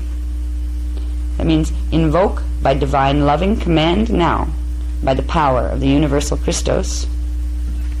The next line is Ma'a bivecti un ure ornem ur. That means the D12 divine Christos blueprint, past, present, future. Sounds a lot better in that language. Now, and the divine sea of liquid light anchors in this moment. This is what you're doing. You're literally pulling in, not just personal Christos, but you're pulling in the Christos template that belongs with the space-time that you're in. Then it goes, Iste unta isa Trajda He'era Patate A Ashelom Trajda Traeja Inta Doe Shadai Ure Akum Ton, which, if the people that have worked with this before, the Shadai Ure song, that was part of this. There's the end of it, actually. It sounds a lot nicer when you sing it. And if I get tongue-tied while I do this, pardon me. This is new. We just got this. Okay, it goes. Maharaja Kumbai Vectas Ashana tu Inevu Gayuni Bliumbai Vectai Ma'a by Vectai Un Ure Honem Hur Iste Inde Isa Trajda Hehera Patate Ashelam Traaje Intadore Shadayure Yakumdan. Yeah, that's the basic sound tones. Does that makes me prickle? I mean, I just get it. All my little hairs stand up, you know. But it's a mouthful when you're first starting to learn it. You know, so it's kind of like, and like the melody. I didn't do too bad on the melody. I didn't kill it too bad. It's very close. There's a transition, and I put it on guitar because I play basic, some basic 12-string guitar. I had put it on guitar so I'd remember the chord changes in case I forgot the melody, and I didn't have the tape. There's some changes in there. It's a little different when you go the Maha by Vectas and Urne Urnam part, when you get in the Iste Unta Isa Trajda He'era. There's a shift there. But even if you don't get the shift, and even if you don't get the melody perfectly right, it still works. I'll sing it one more time if you want to try singing it with me. Okay? And remember, after we do Maharata Kumbai Vectas, that's where you say your name, or sing your name. Okay, right there? And then you're saying, me, Christo, self, me, right?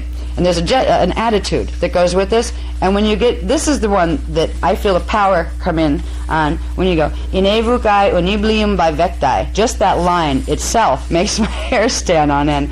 Okay, when you're singing it, I'll just sing these first two lines so you get an idea of what I mean. Here you go.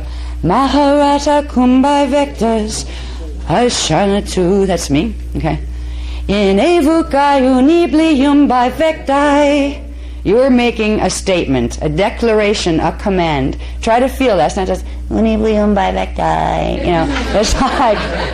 It's like I invoke by divine command is what it's saying, and there is a power to that. And you're using the ancient language, the first language, to get the sound tones the way they were originally intended. So, okay, we'll take it from the beginning, and I'll stop right after we all say our names, because we'll all be off on a different pattern when we say our names. Okay.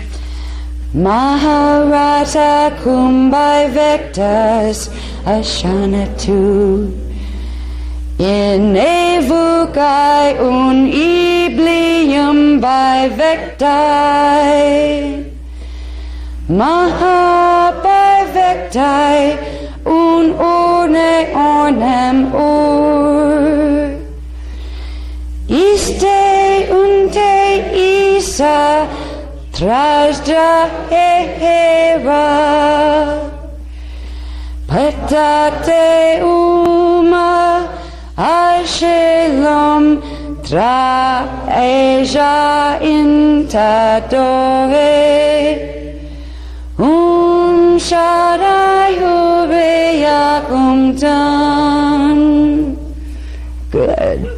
Do you feel the energy with that? I wonder if we could sing it faster. Like as if we're standing up there declaring it. I remember I could feel whole huge groups doing it over and over and building, and you could feel the energy. You might want to stand up for this to see if you can feel it running. Ooh. And if you can't remember anything else, just remember that one thing. Enevukai unimblium by vectai. In fact, you could yell it at a terrorist if you have to. Yeah, these were power commands when we all were remembering we were avatars, and it will take us into spaces where we learn how to use that power and learn how to use the power of decree as an avatar here. This is the beginning, and this is the language that it goes in. I was so excited when this came down. It was so pretty. It sounds really nice when you get the flow of it, Okay? I haven't quite got that yet, but we're getting there. Okay. Okay, do an insta seal, right? Insta Maharg seal.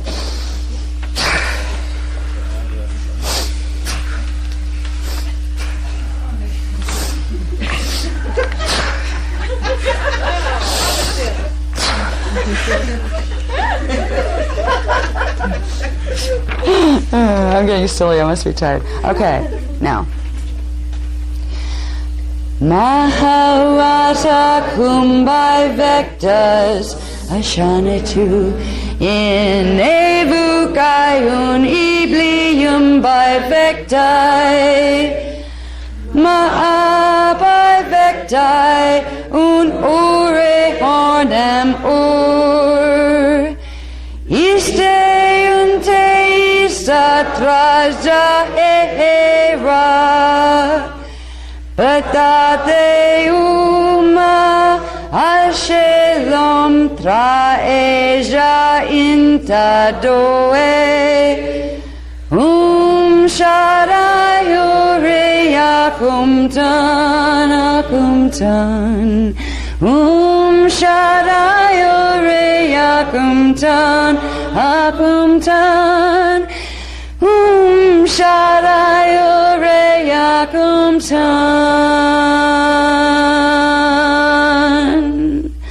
You see, there would be harmonies that certain people would feel kick in and move it, and the speed that it kind of needs to go at is this. I'll sing it once so you get this speed, because we have to go a little slower. We're all trying to learn it. It goes Maharata Kumbai Vectas Ashanatu in Evukayun Iblium by Vectai Ma'abai Vectai un Ure Hornem Ur Iste unte ista trashta hera Patate uma shelam traje inte dohe shadayore akumtan akumtan shadayore akumtan akumtan shadayore akumtan. All right, so it goes fast like that. You see the power that that builds? Yeah, you get a collective of avatars singing that thing at the right pace for the right you know? So we're going to be learning to integrate this into the round tables as well. All right, and I will try to get this on tape, because I know that's a lot to remember, as far as okay, I think I have the pronunciation down. How fast did that go? What got strung together? You know. All right, so I will try to get them on tape, or if anybody has them on tape, that's good. If people are taping, at least you've got it. Okay, the translations of what you just sung are there, so you know what you're singing. And as soon as we have time, we're going to get the English translations on the Ome Da song for anybody who wants that. Anybody want to do the Ome Da while we're here? Okay, yes, let's do that. Okay. Anybody that doesn't have it, just kind of hum along, okay? Because we weren't going to use that in this one. Okay. Ome Da Ipatama, Ome Da Ipatama, Patama Hedita Ekumna, Ome Da Ipatama Tretila Idurumna Tretila Idurumna Durumna Ehenta Ekumna Omeda Ipatama. One more. Omeda Ipatama. Keep going. Omeda Ipatama Patama Hedita Ekumna Omeda Ipatama Tretila Idurumna Tretila Idurumna Durumna Ekenta Ekumna Omeda Ipatama.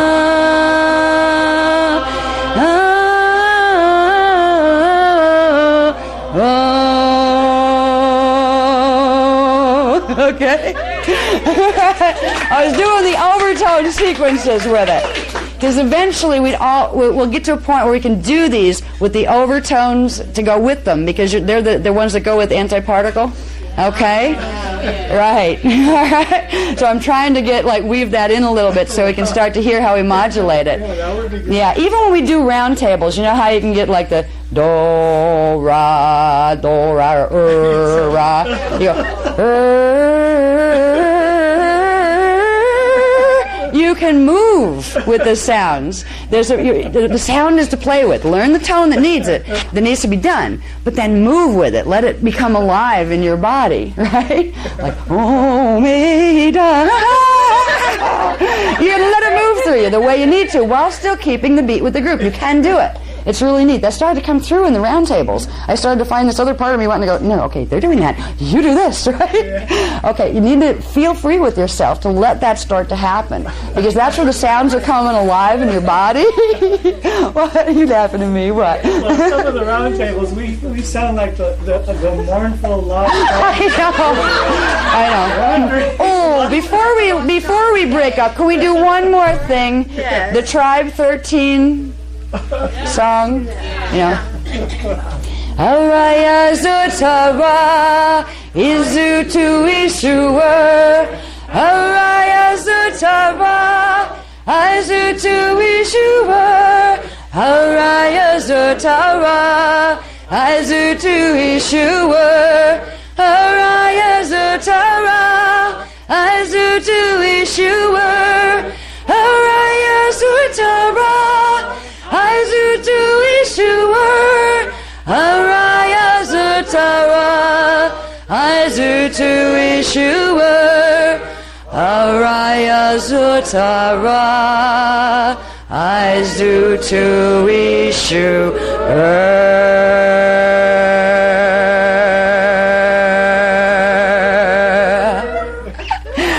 See what you can do with the song?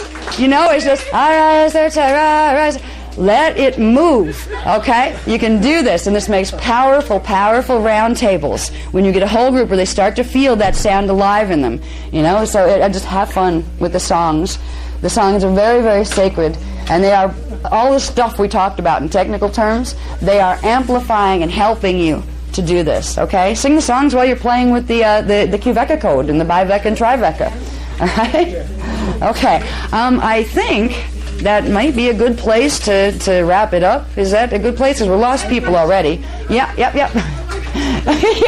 Did you do this with your teachers all through grade school? No, I'm not picking on you. I think it's great. That shows you're interested and you want it. You know, I like that you... They didn't have the answers.